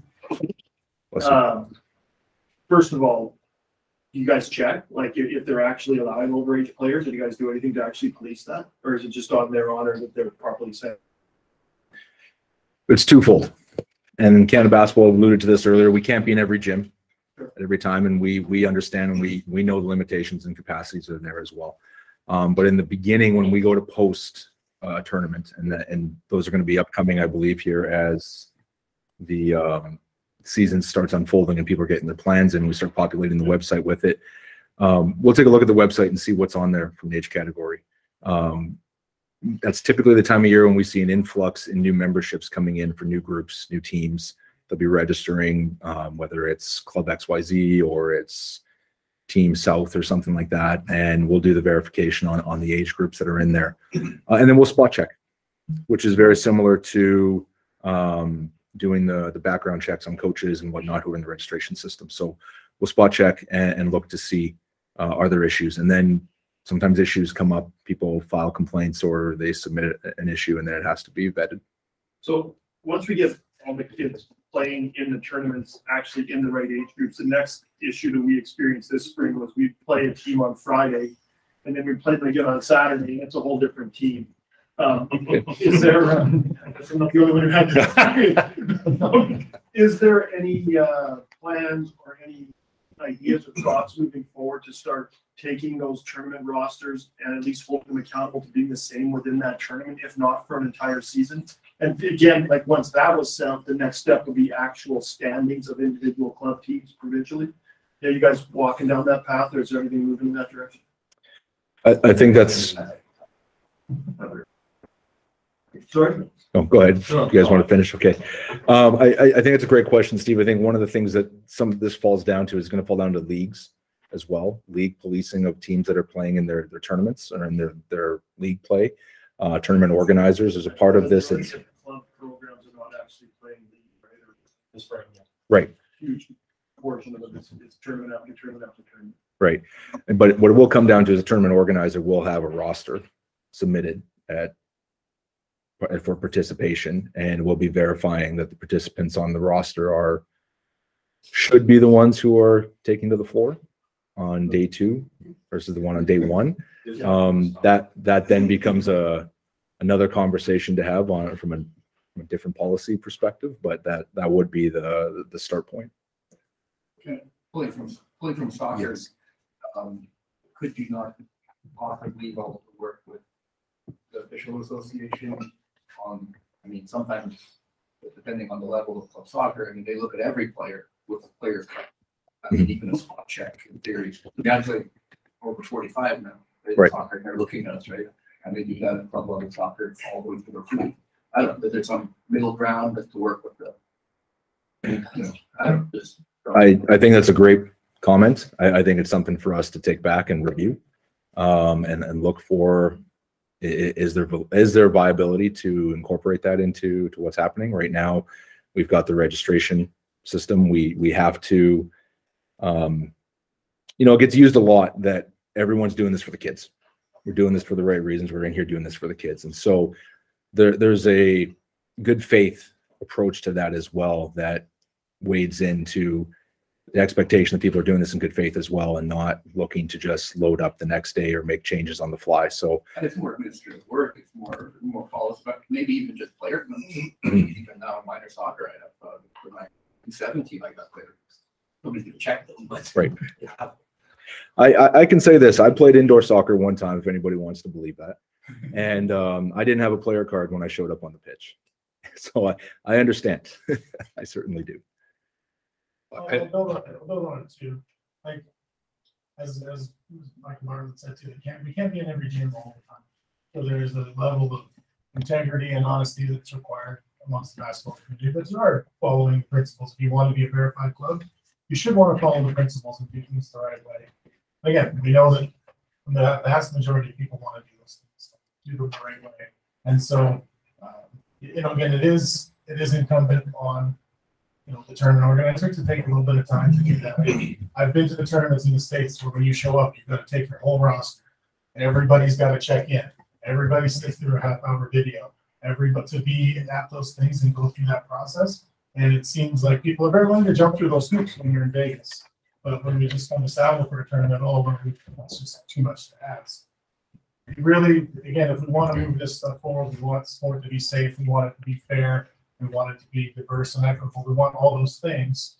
It's incumbent on all of us to be a part of the process and to drive this stuff forward by you yourself taking care of your house, your club, and your group and doing it the right way. And again, we hear about things that happen, 3 weeks later, a month later, something like, oh, this happened at the tournament. We want to help address those things. We want to be part of the solutions and part of, resolving disputes where we can, but it's such a, we do rely on getting that feedback and getting that input from the groups running the events. Yeah. And I think one of the great things that Reagan just touched on, sorry, Paul, the prevalent verbiage right now that's being used, and I can't state this enough because that even makes it sound not as important as weighties, all centering around safe sport. And one of the things that was very eye-opening this week for me, and it's been ongoing for a little while now, is safe sport's not just 2 words. It's not just what's your safe sport policy and just, oh yeah, we do background checks. It's all encompassing of all of the areas that we are doing in sport as administrators, as leaders, as resources, as organizations, to the people who we families put in our charge to deliver programming to them. That safe sport is at the forefront. And what does that mean? That means everything that we are talking about today, that Michael Bartlett was and Sandy McIntosh were talking about with the verification program. It's having background checks. It's educating. It's looking for ways to prevention. It's looking for ways to resources and reporting. It's providing them with that information and ensuring that we're living and breathing it. We're not just, it's just a checkbox that we're putting in place to just seem like we're dealing with it. And so overage players, for example, having 16-year-olds on the court taking it to some 14-year-olds, you might get a win out of that, but that's not safe. That's not safe for the people on the court, and that's not safe for the integrity of the game. And when we get into this, these sound like some pretty weighty words: safety, integrity, but that's what this is. And that's what it comes down to. The thing I would add to it, though, is philosophically, this is all well and good, but there have to be consequences. And there have to be systems put into place to enforce them. Because if you are experiencing this year with all of these great goals, people still wanting to win games and switching rosters over the weekend, what are the next steps? Well, the next step should be go on our website and file a grievance. And do it right away so that we can then investigate it, because that has to start happening. There have to be consequences, because until we get to that point, like soccer, where, you know, and Perry, you and I have talked about that many times. Refs don't want to start checking IDs before every game. True story. True story. Write that down on your notes. That is the truth, and we do not want that to be the evolution of what we're doing. But there have to be consequences, and that will start from a responsibility standpoint. The tournament organizer has to take their role in this seriously and do their best to police it. And then if there is a violation, then the effort has to be made to fill out the form and be specific about what happened. And then it's incumbent on Alberta Basketball to follow up, investigate, and make a decision. So, I mean, that has to start becoming part of this process. Yes, Perry. Yeah, I think that the key is expectations, right? Yeah. Developing expectations. This is what people expect when they go and they understand. And people don't sort of chafe against the expectation. There's always chafing when it's new. And if everybody else in the room, there's one person that's chafing, everybody's looking at them going like, dude, we're all on here. Because the other part of that is, you know, there's a little bit of, you're still hearing it here. It's like, well, I want to organize a tournament, but who's going to take care of this stuff for me? Well, as long as we're saying, like, who's going to do that? Well, who's going to check the age requirements? I want to hold the tournament. I don't have to worry about the age requirements, so somebody else can do the work for me. At some level, somebody's taking responsibility for that thing. We can put the systems in place that they can access and use. But at the end of the day, ultimately, if you're the one collecting entrance fees and taking people in, you have to, great, take the templates, and you don't have to do the work, maybe, but you do the templates, but you still have to be the one holding people accountable at the end of the day. And I think that Basketball Alberta's role can be the one where, okay, you're a member, and from a code of conduct or whatever, as an organizer, you might say, hey, listen, we had this happen this weekend, whether it was, you know, coach player behavior, whether it was administratively related. And then again, the expectation is, hey, you're going to get called out if you're not doing that.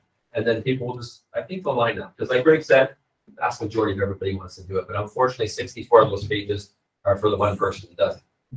Right?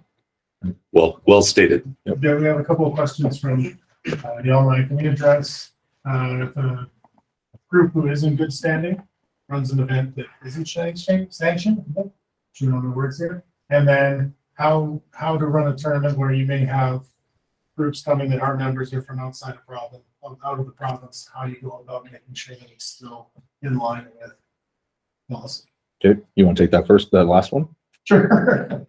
So if you're running an event that may contain groups that aren't a member of the Alberta Basketball Association or coming from another province, they do have to provide their own insurance and show you as an organizer that they do have that coverage. Because again, if something was to happen, they're going to be under their policy, not ours, because they're not a member of our organization. Clarify that, Reagan. Yeah. Are you saying, just so everybody understands, that has to happen for people outside of the province, but not for Alberta to be sanctioned? If you're within Alberta, the restriction or the regulation is you have to be a member of Alberta Basketball. Again, people run a lot of great tournaments that bring in teams from BC, Saskatchewan, Manitoba, all over the place. If you're hosting a tournament in Alberta, you cannot have an unsanctioned Alberta team. To have a sanctioned event, no.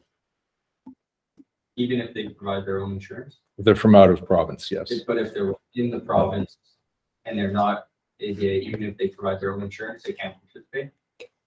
No.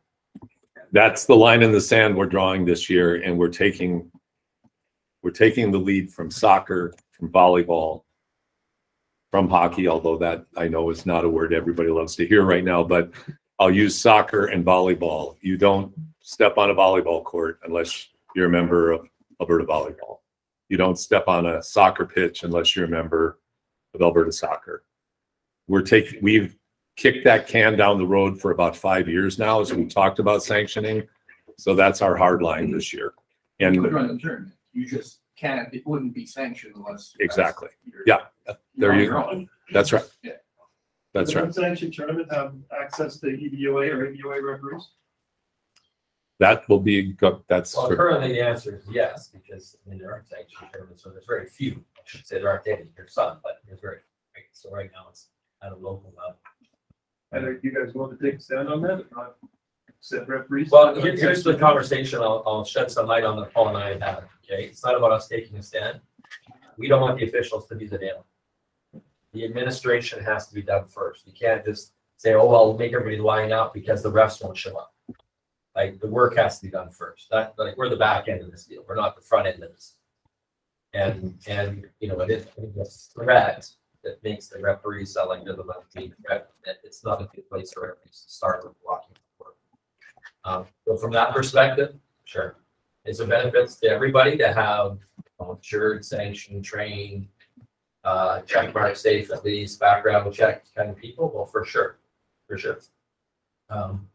Like I have ref hockey too, and there is an alignment there, but they have schisms within it too, right? You know, you have leagues that run on the side. Guys will tape up their Hockey Alberta thing to go ref, right? And they have to get their own insurance that they're doing. Those aren't ideal situations.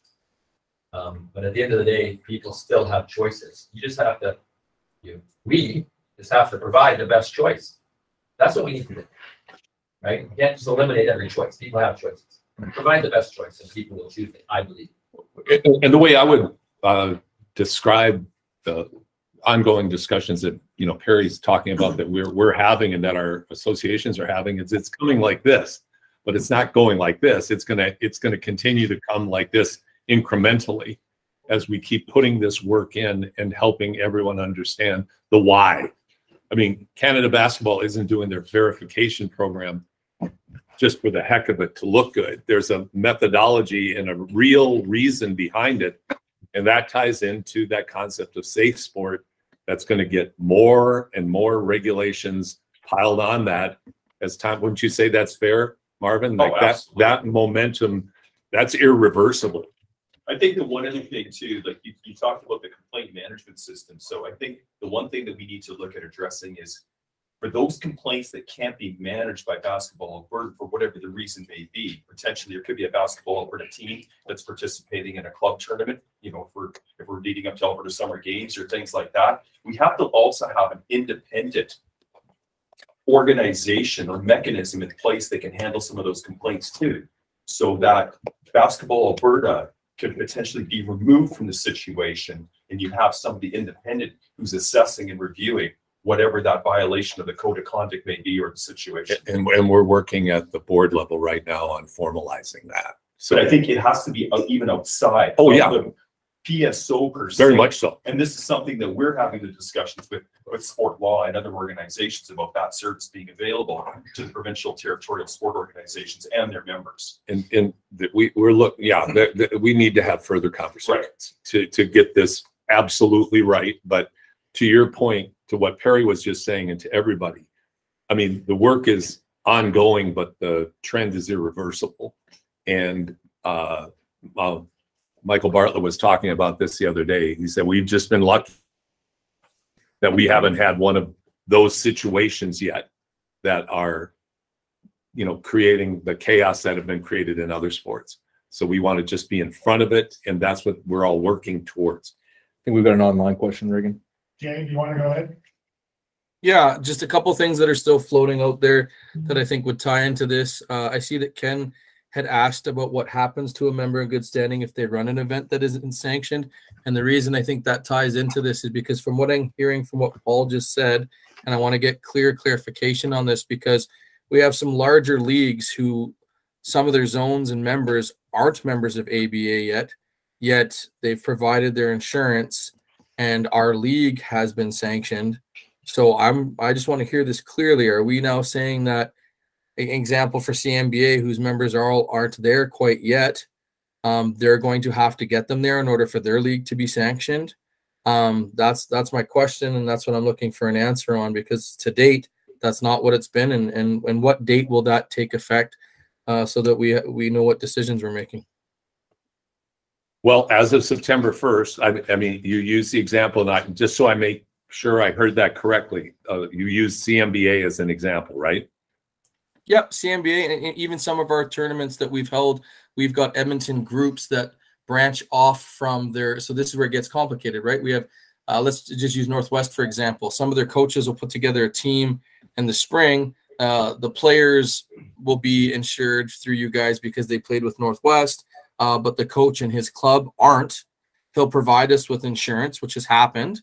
And so his club has got different insurance, is not an ABA member. We've had them in our tournament, even though they're from Edmonton, and our tournament has still been sanctioned as we were a sanctioned group and we did our due diligence.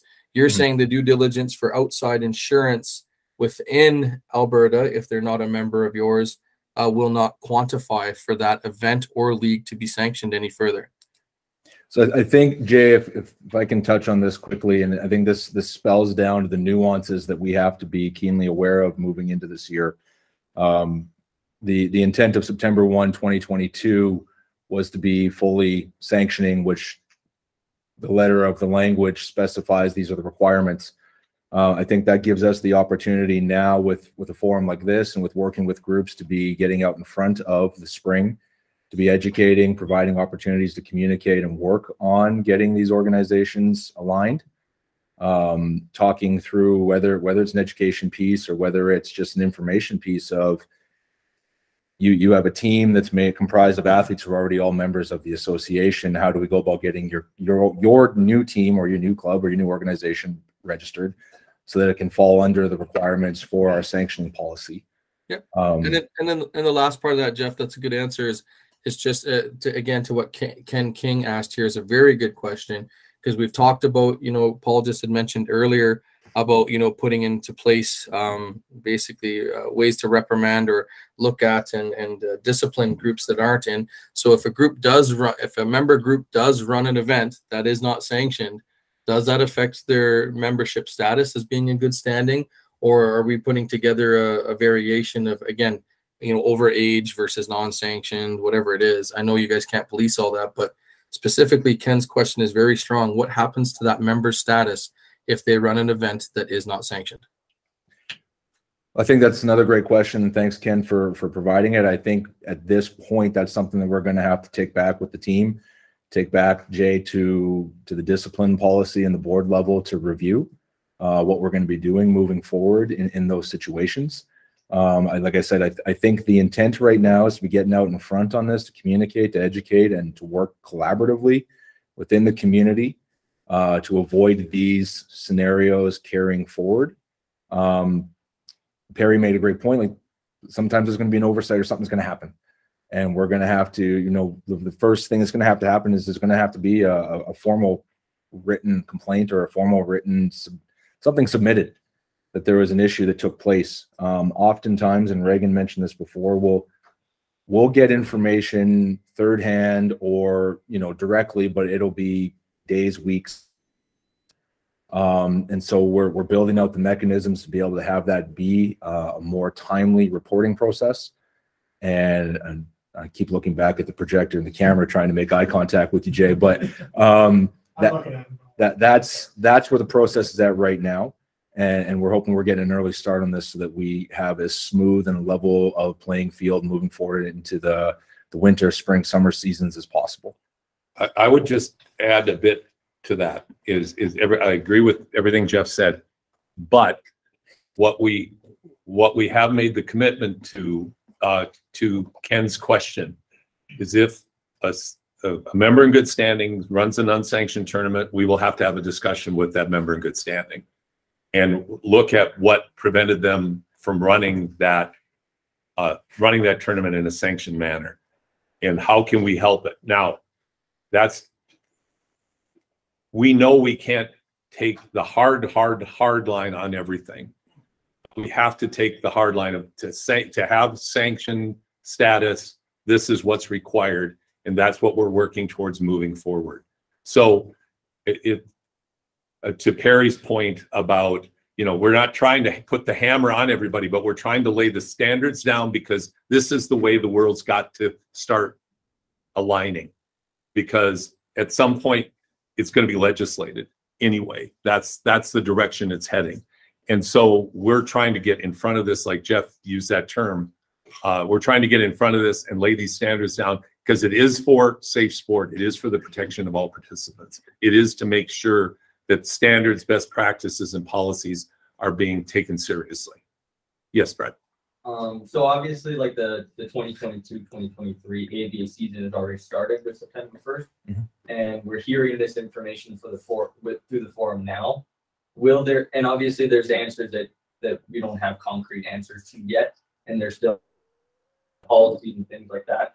Will there be an update to some of these questions, let's say before the spring summer club season starts, so that people can prepare and plan to have these implementations in place or is this going to be something that just carries over to the 2023-2024 season? So will there be like another forum or update on these? Wonderful question, and the answer to that is yes. We want this to be the start of ongoing regular communication opportunities such as this. What would the consequences be if it had a player about? So the team is not associated, they're not sanctioned, and they're going now into an unsanctioned tournament. What are the consequences? I'm thinking more about insurance and things like that. Not to mention that it is going. I would hope that everything is going to run safely, right? But you know, playing overage kids or whatever that might be, what you've described. What are the consequences at that level? Like, are there any consequences for a kid? Like, does the insurance still, you know, they're all covered, right, as members? For an unsanctioned. Not for an unsanctioned event. Or not an unsanctioned. So a player plays an unsanctioned tournament, they are not covered. Even if they're an ABA member. So how, if as a parent, if my kid is going to sign up with some team, how do I know that the tournament's sanctioned? Is there something that you are giving them to attach to the draw, to that now, yes, this tournament has now been sanctioned by Alberta Basketball? How do I know as a parent? So if an event has been sanctioned by Alberta Basketball, we will be working with them to have their information, first of all, available through the Alberta Basketball website on that list that Callan question came up earlier. They would be able to use the Alberta Basketball. Be able to or must? They must, yeah. And I love using that word. We use that a lot during C19. I said I wouldn't say it again, but look, in years prior, we've had scenarios such as this, Dean, where groups have worked within the confines of being sanctioned, but not completely. And we've done, I think, what I would call in good faith. We've done, okay, yeah, they played in that event and something unfortunately happens. Let's make sure, because we want to protect the kids. Okay. But we've come to a point, and Safe Sport is the precipice of this, and I stress this to everyone. We've come to a point where good faith and best of intentions, we've got to move past that, or else we just keep dragging that boulder behind us. We have to be at a point where you're playing in an event. It's not questionable about whether or not you have coverage if somebody gets hurt, or as was alluded to earlier, something catastrophic actually happens in one of our events. We're not looking to wait for that. We're not looking to, cute is the wrong word, but we're not looking to be soft around those edges anymore. We're looking to be very direct and very specific. And yeah, there aren't enough monitors to be in every gym to be policing every element of this, but we have to build that culture up as well, where we're all collectively, they say it takes a village, we're collectively doing this together.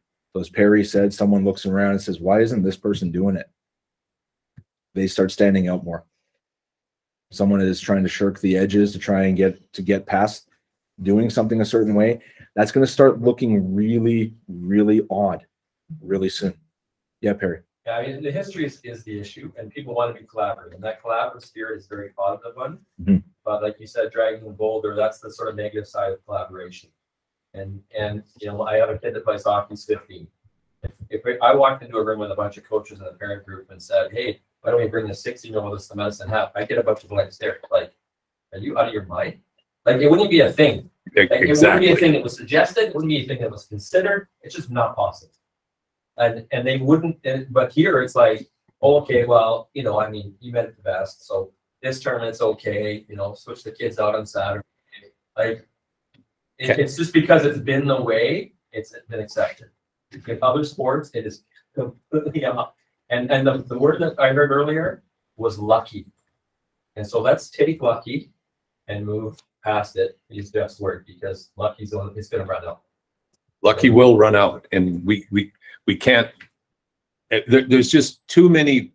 There's just too many things happening right now that doesn't allow us, as a PSO and as a sport, to continue behaving however the heck we kind of feel like it this weekend.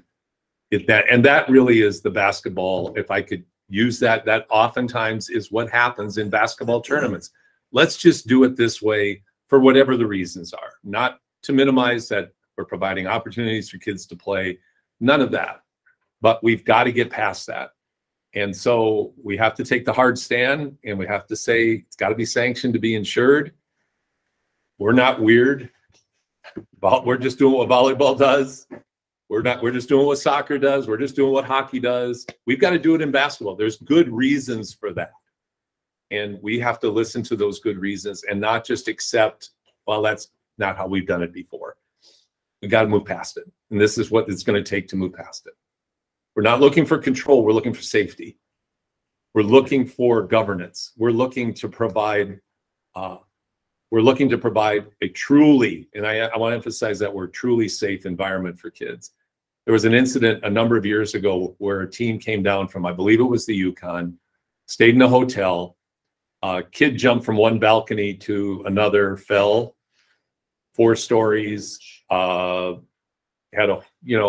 life-changing, life-altering injuries, was in Edmonton for months and months and months. And the only reason, and I talked to the executive director from that association, the only reason that kid's insurance coverage was good is because Yukon basketball sanctioned the event. Otherwise, they were out of luck. We've got an online question, Reagan. It's important to get put in here, so let's keep going until I. Does he want to speak up? Jeremy. I think like what I'm hearing is like hard line, these are the rules, sanctioning, etc. It's for a good reason, safety. I think like it needs to be more educational, like advertising from Alberta basketball to the basketball community. Like it needs to be very proactive from now until March. Otherwise, like the people in good standings and the people who are doing the sanctioning, it's going to be difficult to like run events with enough people sanctioned. Agreed. And so, like, I know it's going to take a while and years to get this to where the standard we want, but I think like a lot of proactiveness needs to happen. Otherwise, it's going to lead to no education, no one knowing exactly what can happen, and then there is no consequences, which will lead into the next year of it basically being the same. Agreed. Now, a couple of questions for you. Now, we know the limitations of communication, of one form of communication. We emailed this out well in advance of September 1st, announcing this, but it doesn't mean anything if it's just in the email. It doesn't mean enough, let me put it that way, for people to really read and dig into it. And that's not a comment on people not doing, people have busy lives. They don't want to read document after document to understand it. So we need to educate. So I will throw out, along with something like the forums, what would other effective communication tools be? Like what if we made a series of videos explaining safe sport and sent them out explaining the ramifications, explaining what sanctioning looks like, why sanctioning is important. Like I'm thinking like social media and case studies of negative events. Here's some examples of Okay. like junior guilt, like Dean was saying, like how do parents access knowing this term is sanctioned, this is not sanctioned? Do half the population that are doing these things even understand what insurance is? Like, are their kids insured? And so, you know, it's hard to educate that many people. But no, but you're absolutely right, and that's a Like tremendous point. Clubs in standing, like, are they getting not an award, but like they should people doing things right? There should be Acknowledgement. more publicity for those groups. Agreed. You know, like even like that basketball verified, like I think it's great because like if someone's willing to go through the steps of doing 25 things and annually being in check, like they should get some. I think a lot of parents and people will appreciate those things. One of the things that I'll allude to from Sandy's presentation is there's a checklist of 25 items. Now, Sandy made the comment that the list of 25 isn't posted, and it's for good reason. It's in pretty small print to get 25 things on one page. And you look at it and it can be a little intimidating for some. Somebody might view it that way. What we've collectively been able to do, and it's not just Alberta basketball, it's PSOs across the country, is we've been able to look at that document with them over the months that have led up to them announcing it last Friday and been able to state majority of these 25 items are covered in membership and good standing through the PTSO. Okay, so that becomes that's why when someone sends in a request to Sandy and his team, they can go to the Alberta basketball website, look at memberships and good standing, and see somebody's group already listed there, and know with confidence that they can engage in the conversation, or we engage in the conversation collectively with them, with new groups from outside groups who aren't currently members with Alberta basketball about the process. And that's also meant to be part of the education process, which is why it's exciting to have this program come into effect right now, because it's not the only one, but it's part of the education piece. It's part of the resource sharing piece. It's part of the knowledge base to be able to share with the community and push forward.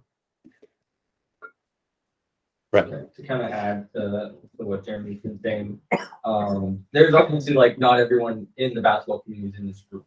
Right. So, and even maybe some sanctioned teams or organizations, is there going to be an email sent out after this that is in a presentation format, video format, that in case someone couldn't make it, is it going to educate them? Is it on the onus of who's in this room to spread the good word? Or even like teams that aren't sanctioned or organizations, how do they get this information out so that everyone understands? So it's twofold right now. You'll see the camera right behind you. So that's recording, as is the Google Meets right now, that right now has another 21 individuals or organizations also tuned in with us at the time that are eagerly looking for this information as well. This will be available online. This video will be available online. It will be added to the library of resources and information. Will be available, as well as will be more information on the Canada Basketball Verification Program. You can find that info on our website right now as well. And we will be pushing it out through other mediums that we have, through our social channels and through other opportunities. So one of the key things, and Paul really hit on this, is we want to hear from you on what are communication channels that either your organization or your members or your group and community really lean on to help us convey the message, because we want to convert it into that medium for consumption. But it's got to be collective, and it's part of that membership connectivity and membership activity as well that we're trying to foster along with Canada Basketball. So here's my question surrounding sanctioned tournaments and stuff like that. So Strathcona Basketball Association, we register, I don't know, 6, 8, 10, 12 spring league teams. We put them into the UIBA spring league in different levels of play. Those coaches, I would expect that every one of them is then taking those players and their team and putting them into tournaments throughout the spring season. If that coach were then to put that team in an unsanctioned event, would that affect the SBA standing as a good member, or would that only affect the players and the coach and the kids who weren't at that event? Like, how are you guys going to navigate that one? I mean, from this conversation, I'll just tell my people that any coach putting this needs to run the tournament through us before we let them play. Is that coach actually operating through SBA, or do they do their own registration, Yeah, it's an interesting thing, because what we do is we allow the coach to prepare a roster, collect everybody's money, pay Darlene, we put them in. So they're not actually directing their SBA anymore. An interesting question, because the SBA submitted that team to the UIDA. When you take that team to a tournament, sanctioned or unsanctioned, are they a representative or part of the SBA or not? They're all individual ABA members, but at that point, you can assume they're not a separately properly sanctioned club. So what are they? And I'm sure that I'm not the only zone that has that going on. I think it's a great question. I think one of the things that needs to be stated this time is collectively and collaboratively, we're going to work with all of our member organizations through this process this year. Education, knowledge sharing. If there are groups who have questions like that, because Steve, we get questions from groups who say, the kids are going to play, but they're not a member of ours, but they're going to use our uniforms. I'll use that as an example. Okay. All right, great. They're using your uniforms, but they're not a member. So we'll talk to the coach. Coach, what organization do you represent? Well, I'm a part of SBA. According to SBA, you're not. So we're going to have to get you to register your organization. And we're going to have to go through the same process that's applicable to every group and organization. So every spring team that's operating under just a head coach, a single coach, will have to register as an organization. Correct. Well, that kind of. Well, no, not unless the zone or the club is letting them represent. Correct. If the zone or club is allowing them to represent, but we get the one-offs. We get some zones that allow it. We get some that don't. We get some who want to. Here has one where you're like the Duke does not. The coaches in spring are on their own. Anybody else?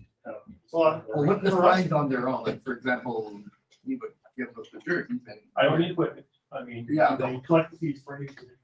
See, for us at the SBA, we register that team to play league play, right? So at that point, they are representing us for the league, right? Yeah. But what if they're not in the league now?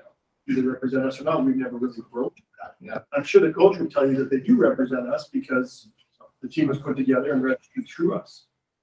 But no, of course, and you know, through this conversation, maybe we should run that.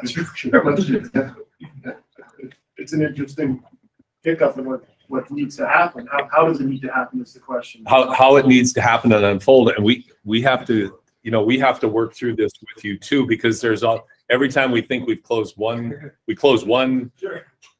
Then 10 more open up. Yeah, yeah, I know the onion keeps getting peeled in a new way, but I always go back to soccer and volleyball.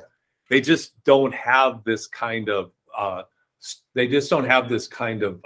landscape like we have, where there are so many independent tournaments, and that in no way is it's just the way it is. They don't have that landscape. They don't deal with it like that. It's much more organized, much more structured. And what we have to find is a way to blend our landscape into a more organized, safe structure where we know everybody's covered properly. Because and one of the things we do is when we get questions we can't answer, we call our insurance broker, and we run the scenario by them. And so we try to get feedback on it as often and as frequently as we can. So I'm going to try and monitor.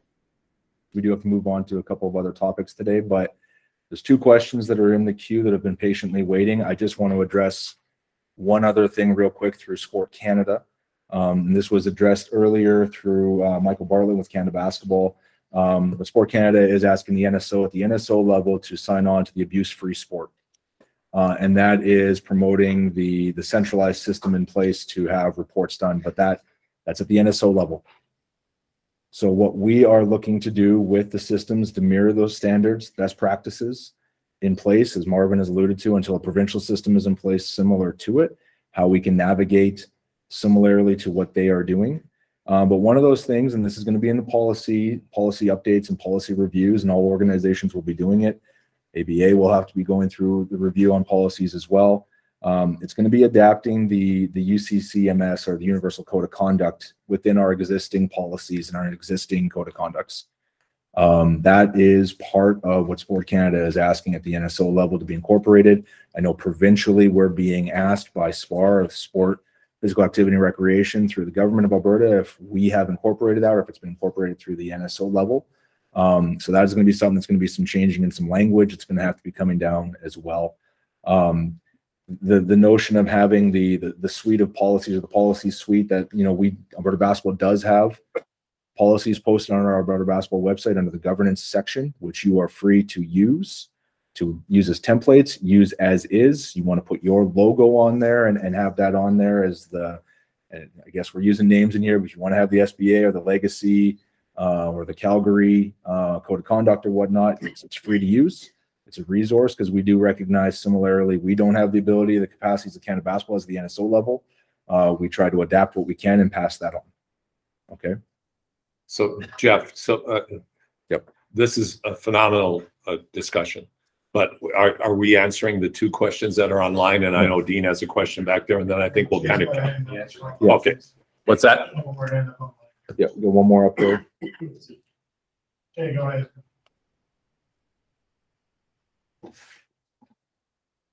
Yeah.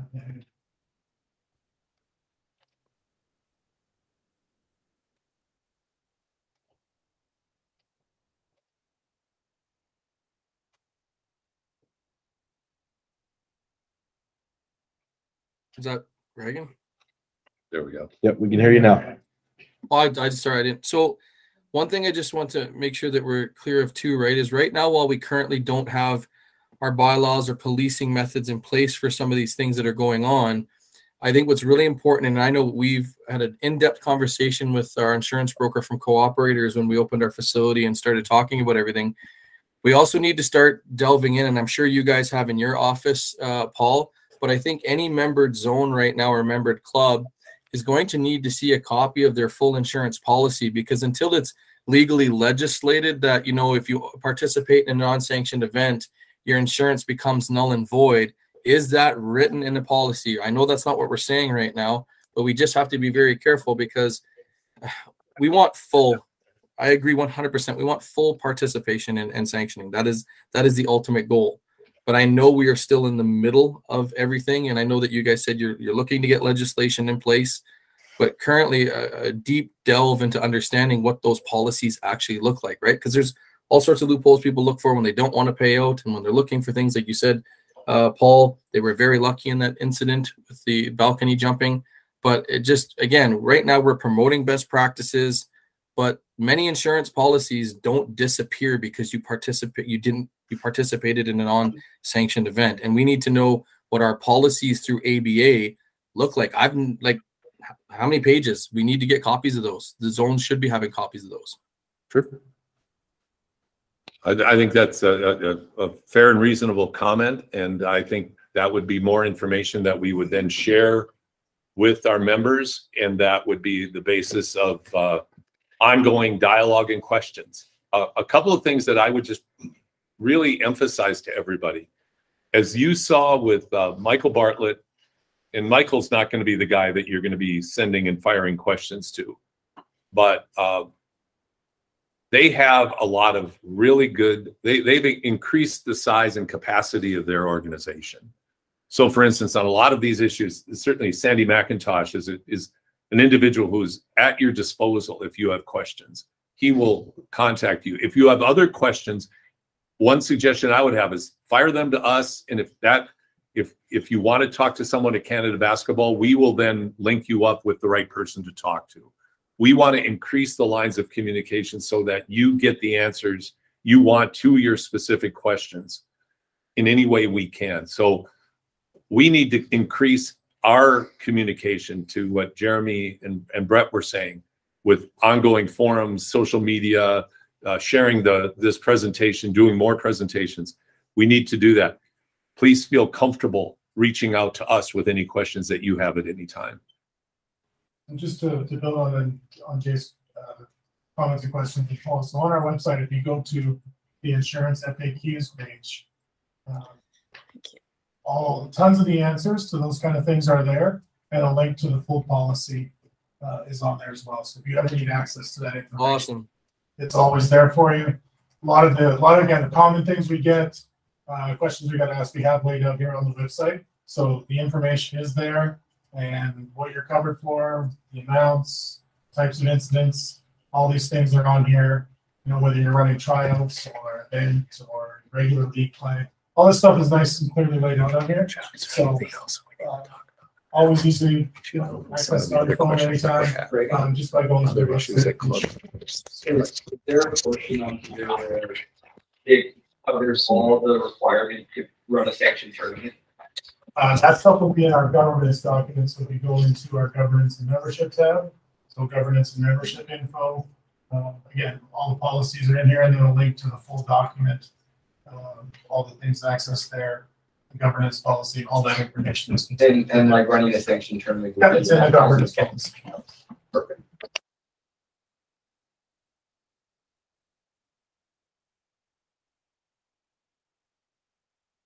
Thank you. If I can just interject here, there is in the governance policy a link to a certificate of insurance document if you require certificate of insurance, or if you have any other questions regarding certificates of insurance, please just reach out to me. I'm Natalie, for those of you that don't know me, and I am more than willing to answer any questions and help you.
Okay, so one of the questions was, or one of the concerns was the recruiting of players within an organization playing for a team, club, community, and other teams recruiting that player during the season, after a game, talking to their parents, talking to the kid, asking them to switch. Is that a common concern that people have? Is it something that you would like to discuss right now, or is that something that's just too broad that really doesn't affect you? I think Paul, I'm just going to chime in quickly because I got to get going. I think what you said is broad, and I think it needs to be nailed down. That one specific action isn't specifically. I think if we're going to have members in good standing status, I think, you know, it's when we sit down as a group and have a roundtable conversation with communities and clubs, I think you could really get all that information out there. What are the things that are aggravating your group, this group? What do you think? That's one of them. It's a great example. But I think, you know, again, email you guys, file a grievance. What's the policy and procedure when someone is caught doing that? Does their status is affected, or they're, you know, they're on probation? Those are all the things. I think it's great that you brought it up because it's a broad thing, but I think there's so many more specifics than just that, right? From social media to defamatory posts about other groups. There's all sorts of actions in that wheelhouse that need to be discussed. So again, I'll leave you guys with that. I appreciate your time. So you're going to say that and just run away right now, Jay? No, I'm still here for another 15 minutes. I'm joking, Jay. Another 10 minutes. Well, then I'll ask a specific question. Is that a policy? Is recruiting within the community and club areas something that you think that the governing body, ABA, should have a specific policy on. Is that something that can be? Yeah. Because we got people that don't promote our provincial teams. They're defamatory nature. A member in good standing, someone that's part of this collective group of all these wonderful people that have attended today that are trying to make basketball Alberta. We should have policies in place for those that aren't playing along in the sandbox. Okay. Thanks, Jay. And Steve? I would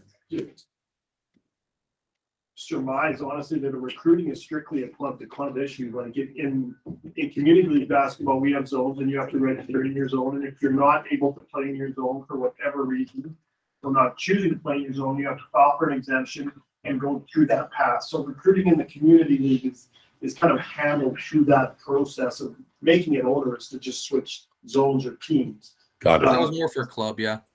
It's really a club specifically a club issue is what you're saying. That's what I'm saying, and I think you get into a different situation when you're talking about clubs that are operating as businesses. What their motivation is in recruiting that player, I don't know. I think the term recruiting, I mean, there'll be more. I think we should all be more specific with the idea of what we're really thinking of the word coach. I mean, which is with, and I don't. It's a hard one. Sure, that, and I would translate that back. If you look at the volleyball model again, translate that back to a problem of uncontrolled rosters in tournaments. That just would not be allowed in volleyball. At the start of the season, you lock your roster in with other volleyball, and that is your roster. You don't add to it, you don't take from it. And if you're trying to poach players for next season, do better, to make sure that guy doesn't want to leave you, would be my take on it. But if you were trying to poach, one of the concerns that's expressed is if you're trying to poach them for next season right after the match, that as opposed to in the off season, that's kind of one of those areas that you're kind of toying with the signing with an organization or the ownership of a player to an organization. I just don't think it's the right. Personally, I don't think it's the right thing. If that player is a player, he should go where the best opportunities for him are. If I can kind of add to that. Yes, please. I think this is a pretty gray area where there's so many vague things. I think more so in terms of whether players are poached or being communicated to. I think the bigger issue or something that could be more easily addressed would be slandering other organizations. I don't, and this is just me, but I think if your organization is ran well and you have a good organization and you tell a player that I run a good organization, I think you should come to us in comparison to saying organization A is really bad because of this, or this person or that person, to convince them to come to yours. I think are two separate things. And one that I think is something that you could address through policy and grievance versus just the vague poaching, stealing players kind of conversation. Well put. Just the shades of gray that come up now. We had a couple of other hands go up before. Was that? I know Perry's went up. Yep. I was just going to say, I don't know that when you talk about poaching, it's irritating, and I have this thing come up the fact the kid after doesn't have a lot of class to it. You can't regulate that in class. I don't know how you possibly do that. The other thing is it's allowed in high schools, right? In our zone, you can go play for another high school. You don't have to live in the area. And so at the end of the day, I think Brett's point is the one, it has to be something that can be objectively measured. And a conversation at the end of a game, not possible. And so, but posts on social media, that Jason touched on, people are putting emails out, I think that's something that you can look at. But at the end of the day, I think you end up spending a lot of time on something that I think we have a few bigger fish to fry. But somebody's brought it up too, but I don't know, I maybe I've coached, but is that actually a big issue? I don't know. It seems to me that kids are gonna go where their friends are, and those are the kinds of conversations that I see as a dad. So many of the kids coming up, at the end or whatever. But my only comment before we go to Dean's question would be, to some coaches, it is a big deal. But I think the proper way to address it would be, to Steve's point about this being a club issue, is let's do a club forum and let's talk about the issues. I'm not saying based on just this issue. Let's do a club forum on what are the issues that. I understand that individually it's a big deal. So I'm just wondering, is the scope of the problem large? I don't know. I- My perception is maybe not, but. Yeah, Dean. Sorry, Dean, we got a hand up here. He's been waiting for a while. Fraser online. Fraser, you want to go ahead? Just unmute yourself, please. Great, thank you very much. I appreciate it. I just have a smaller club perspective in terms of rosters that have to be locked, because I know obviously if you're from a bigger community. I mean, we're based in Canmore, which is a very small community, and there's lots of other small community clubs. And our rosters, obviously, we're never bringing older players down, but we often have to bring younger players up if we have some injuries or kids away or whatever, just because we only have 10 people. We're trying to field a team. And so as making policy, I know what the rule is for. The rule is for, hey, pulling someone in who's a ringer and trying to win or try to get unfair advantage, and I totally get that. However, I also have to understand that there's another side of it. And I think that's very important as you're developing policy that is potentially restrictive, because with every single policy and hoop that we create, we create another barrier for a kid wanting to play or having that basketball experience. And at the end of the day, I think that's what's important. And there's a subtle balance. I agree with everything that's going on here, but we have to understand both sides of it. And just from a smaller club perspective, I think that's important. That I just wanted to say that. So thank you. Appreciate it. Thank you, Fraser. Thank you. Dean. You know, I look at it this way, that it's kind of a code of conduct in a way that and I see basketball getting younger and younger and younger, and the club system potentially going towards more younger participants. And I think approaching a kid, a child who's 8 years old or 10 years old, 11 even, the other elementary school age kids, and having conversations more about adult things, like you should come and play with us, and when does that and how does that conversation take place? I look at it as more of a code of conduct that, you know, if I'm interested in that kid, I'm probably gonna have a conversation with their parents. I'm not gonna have a conversation with them, because every kid wants to be wanted. That's just a natural thing. And when you come forward, you've got all kinds of swag and you're looking good, and see all those kids with the backpacks and tracksuits, you could be one of them too. I think we need to be like, that's a code of conduct. And I don't think you can police it and put in policy, but I think it's something that as a coach, that's how you would want your organization to be represented. So again, I don't know if you can put anything in front of it, yeah. But sometimes a lot of promises are made to kids that are not fulfilled. Right. Because you're talking to, as soon as you leave that gym, you're talking to 15 other kids, and they're all going to show up and expect to get great things from the organization. I think I'll just comment on that real quick, and then we'll go here. It's a point well made. I know I'll use nationals as the example, or provincial teams. We were here just this past summer. We'll be in Calgary next summer. On the girls' side, there's a code of conduct piece that states there will be no recruiting of athletes post game without that. You will not go and talk to athletes directly on the court. Now, this is a very, very specific environment where not everybody has access to walk on the court, and there's other litigating factors that can go into monitoring this. But it's within the code of conduct that no one is going up to coach athletes on an individual basis. Some of these athletes, and we've been very, very fortunate in recent years, in particular at Alberta, to have some athletes who have gone to the top levels post-secondary of participating, where they're not being approached immediately post-game. Everything is going to go to the head coach, and the head coach is then bringing it back to the PSO and to the office to say, is this something we can discuss? The answer is 10 times out of 10, no, this is going to the family first. This isn't something that's just happening on the court on a one-on-one situation. But that being said, I think it's really important as we're talking through this that, you know, these ongoing discussions take place. As Paul mentioned, we have to have additional follow-up and forums on it. It's not just one section, one region, or one. It's not just a club thing or just a community thing. It's happening all the time, and sometimes it's innocent. Sometimes it's that was a great game, and we'll have to talk to them further about opportunities next summer. Sometimes it's outright, this isn't good enough for you. You need to come do something else instead. And sometimes that's intermixed. It's club to club. It's community to community. It's community and it's club and zone. and or sorry, it's club and community league basketball. And I think these are discussions that we have to have. Is it a code of conduct? Okay, then let's have that discussion. Is it something that we build into our code of conduct for our members in good standing? So when these activities occur, is this now in violation? Okay, what are the next steps? What has to happen if that is something that's palpable or something that's viable? So.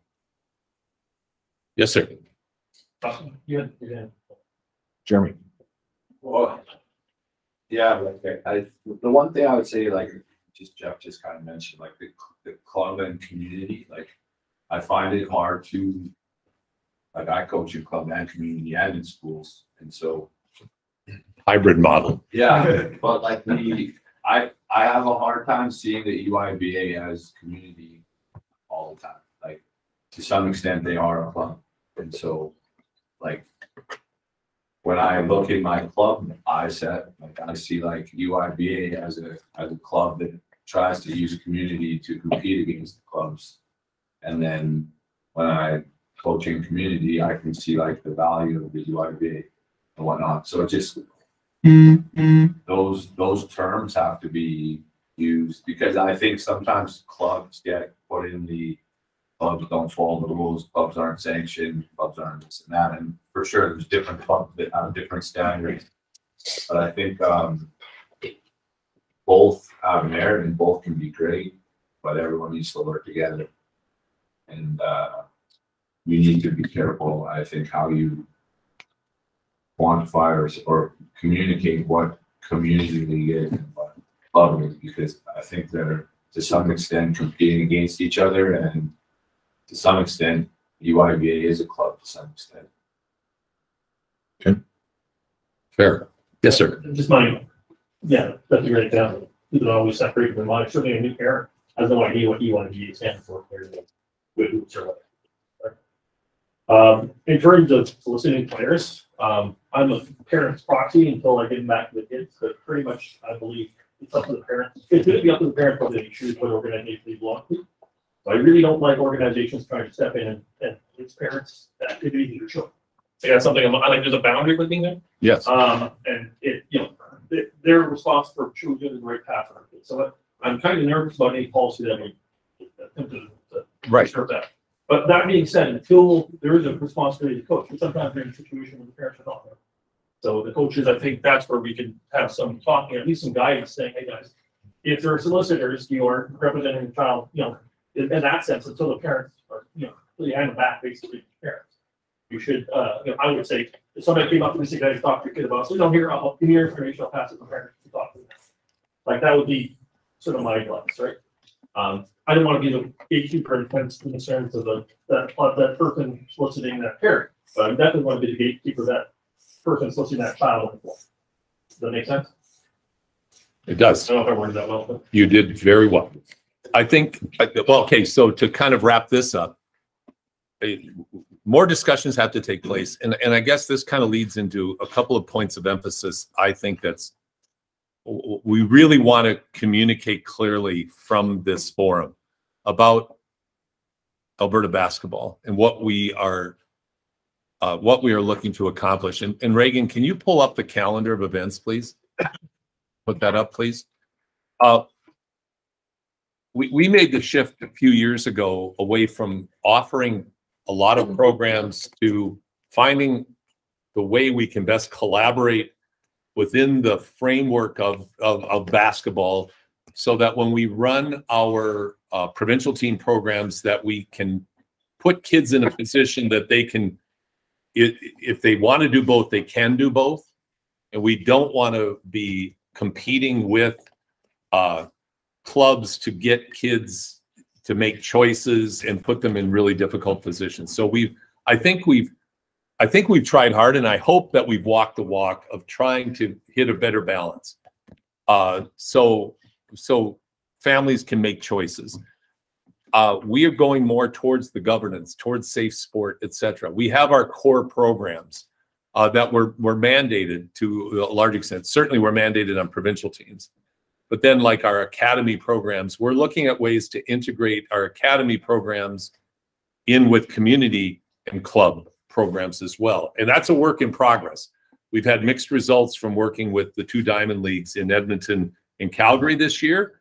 There have been a lot of good things, and there have been a lot of things we need to learn from. I think that's the best way to put it, wouldn't it be, Brad? Yeah, oh, for sure. For sure. So there's a lot to learn. It was well intended, but there were a lot of things we have to do differently and better moving forward.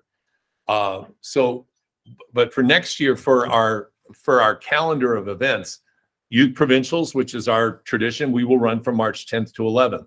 We will be running a club provincials June 23rd to 25th. We have not settled on how to qualify, how that will work as of yet. That will be part of an upcoming forum. Canada Basketball 15U and 17U National Championships, July 31st to August 5th. Those are our core ABA events. We will also do the Western Canada ID Camp. We will also be working on the what the academy programs look like for next year in consultation with our membership. We'll be working on 3x3.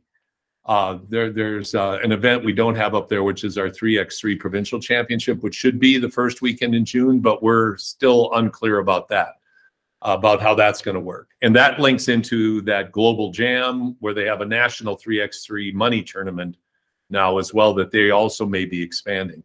And again, this is in partnership in discussions with Canada Basketball as they expand their 3x3 footprint across the country. So collaboration is, we don't want to just use the word, we want it to translate into action.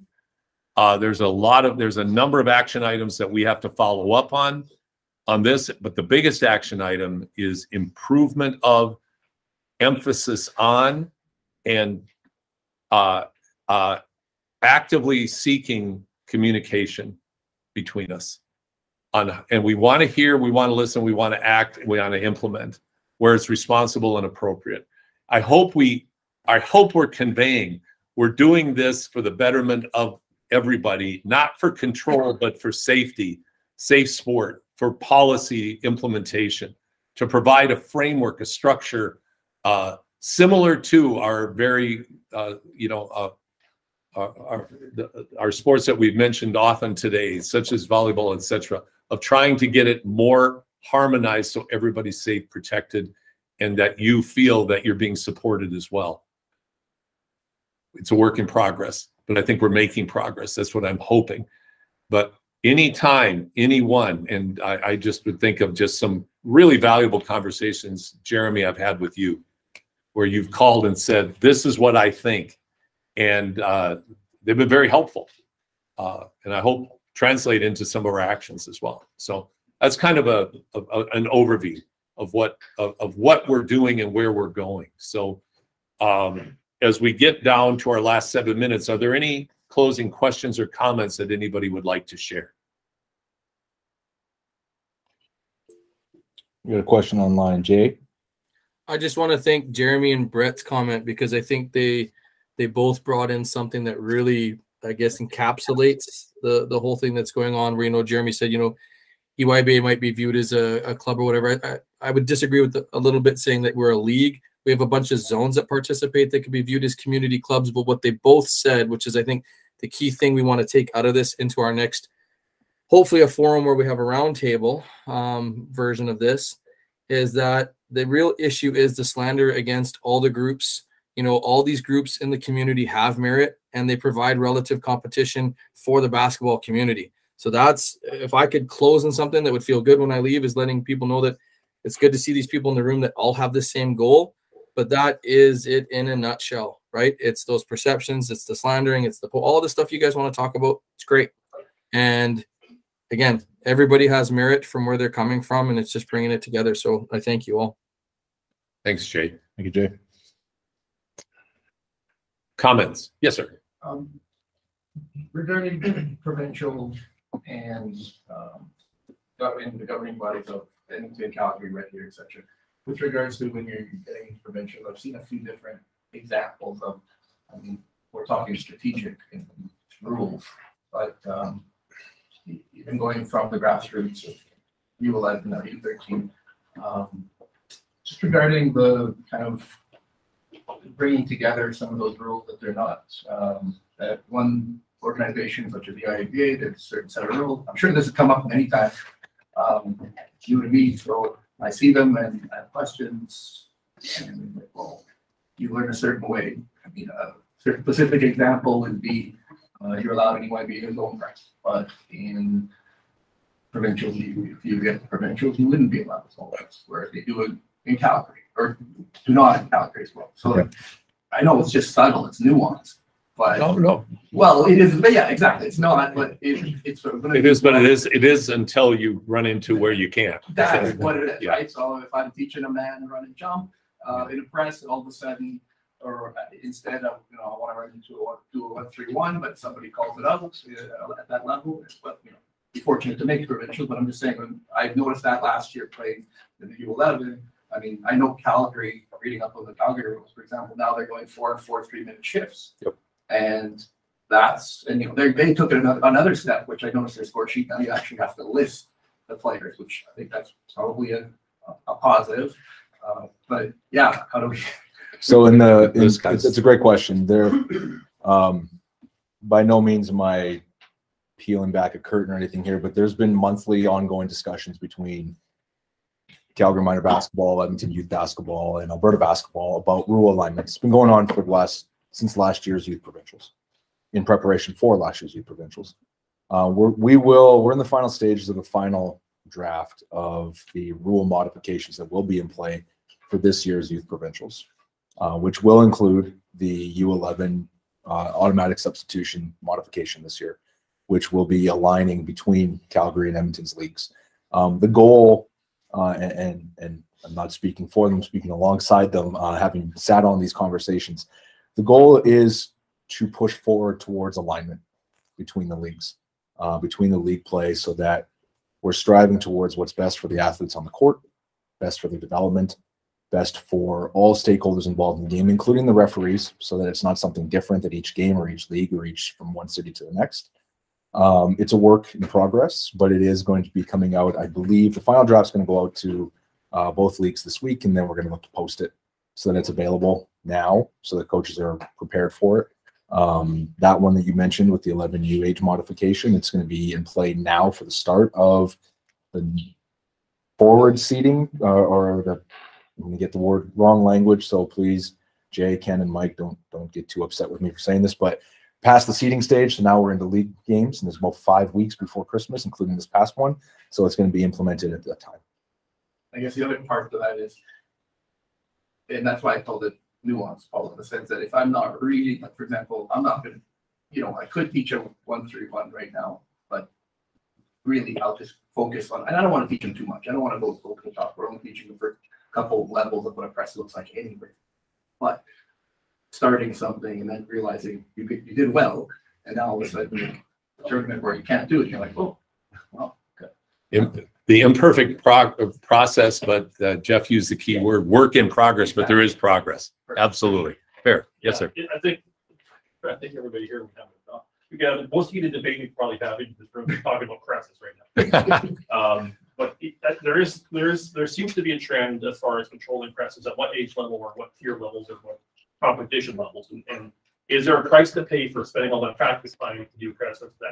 That's sort of internal. There's a lot of ways to win a basketball, and I don't want to tell the coaches what to do, but the even IBA and I'm sure other organizations have set rules and to try to create some stepping stones so kids in tier 8 aren't dealing with full court pressure when they're still figuring out the pivot, right? So I think like U11, that's a great example, right? A higher tier maybe, but like tier 3, now it's 13, so now you start at least introducing different concepts. Yes, and I like that about the YBA. So I think that there's been obviously some discussion and some thought behind it, but I'm hoping the trend, make my little picture, I'm hoping the trend is let's not put on, 90 minutes of press practice every game, right? I'm just worried about that because I see that a lot. And oh yeah, it's great, but it's awful game to part. Yeah. It's not fun to coach. Kids don't have fun. The parents don't have fun. The refs don't have fun. And it's a terrible game. Even another, so take away the press, the other, Calgary, Edmonton, they use different quarters. I mean, between the two. That's what we're harmonizing. Yeah, right now. That's what I think. Yeah, and that's probably more specific than what I'm talking about. We got one more question in the room, and then I'd like to go online to see if there's any last questions on there, and then we're gonna come to the end of our tenure here. So, right, go ahead. So I just want to say thanks to Don for putting this on. I think a lot of the key points that were addressed today are really awesome, and looking forward to kind of see those things being put in place.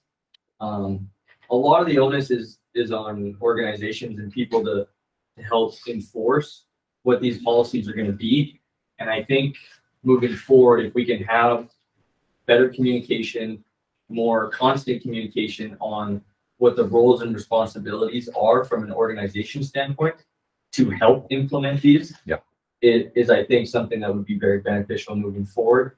And kind of what has been addressed before, more consumable media or information. I'll be honest, if there's a 60-page document, you might go through 5 or 6 of them in depth, skim through the rest, and skip the last 10. So it needs to be something that is a little bit more digestible. I'm not saying that you guys have to go to the actual, like, 1-liners, 2-liners. Yeah, bullet points. So Bullet I points. think, like we said, Bullet point summaries. everyone is here to, hopefully for good intentions for youth, kids, and for basketball as a whole, but outlining what those roles and responsibilities are so that we can help support the governing body that allows the governing body to have policies and structure in place to give back to us. Just having that more constant communication and more easily digestible information for us to apply to what we need to better improve basketball. Very well put, Brad. Thank you. We'll look online. Are there any questions from anyone who's currently online?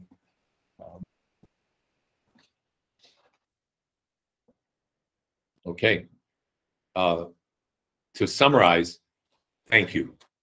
Thank you very much for making the time to come today. Thank you for all of your feedback. Please feel free and please feel welcome, and we invite additional feedback. We've learned a lot today from you, and I just think there is so much to build on here. And once again, thank you very much for making the time to be together today. All the best. Travel safely home. Does it now? Who? Thank you. Thank you. Who needs a ticket tonight? So 1, 2, 3, 4, 6. I'll see if I can get one for you. Okay. So why don't you just come over here? I'll get your names, and then I'll get the tickets put aside.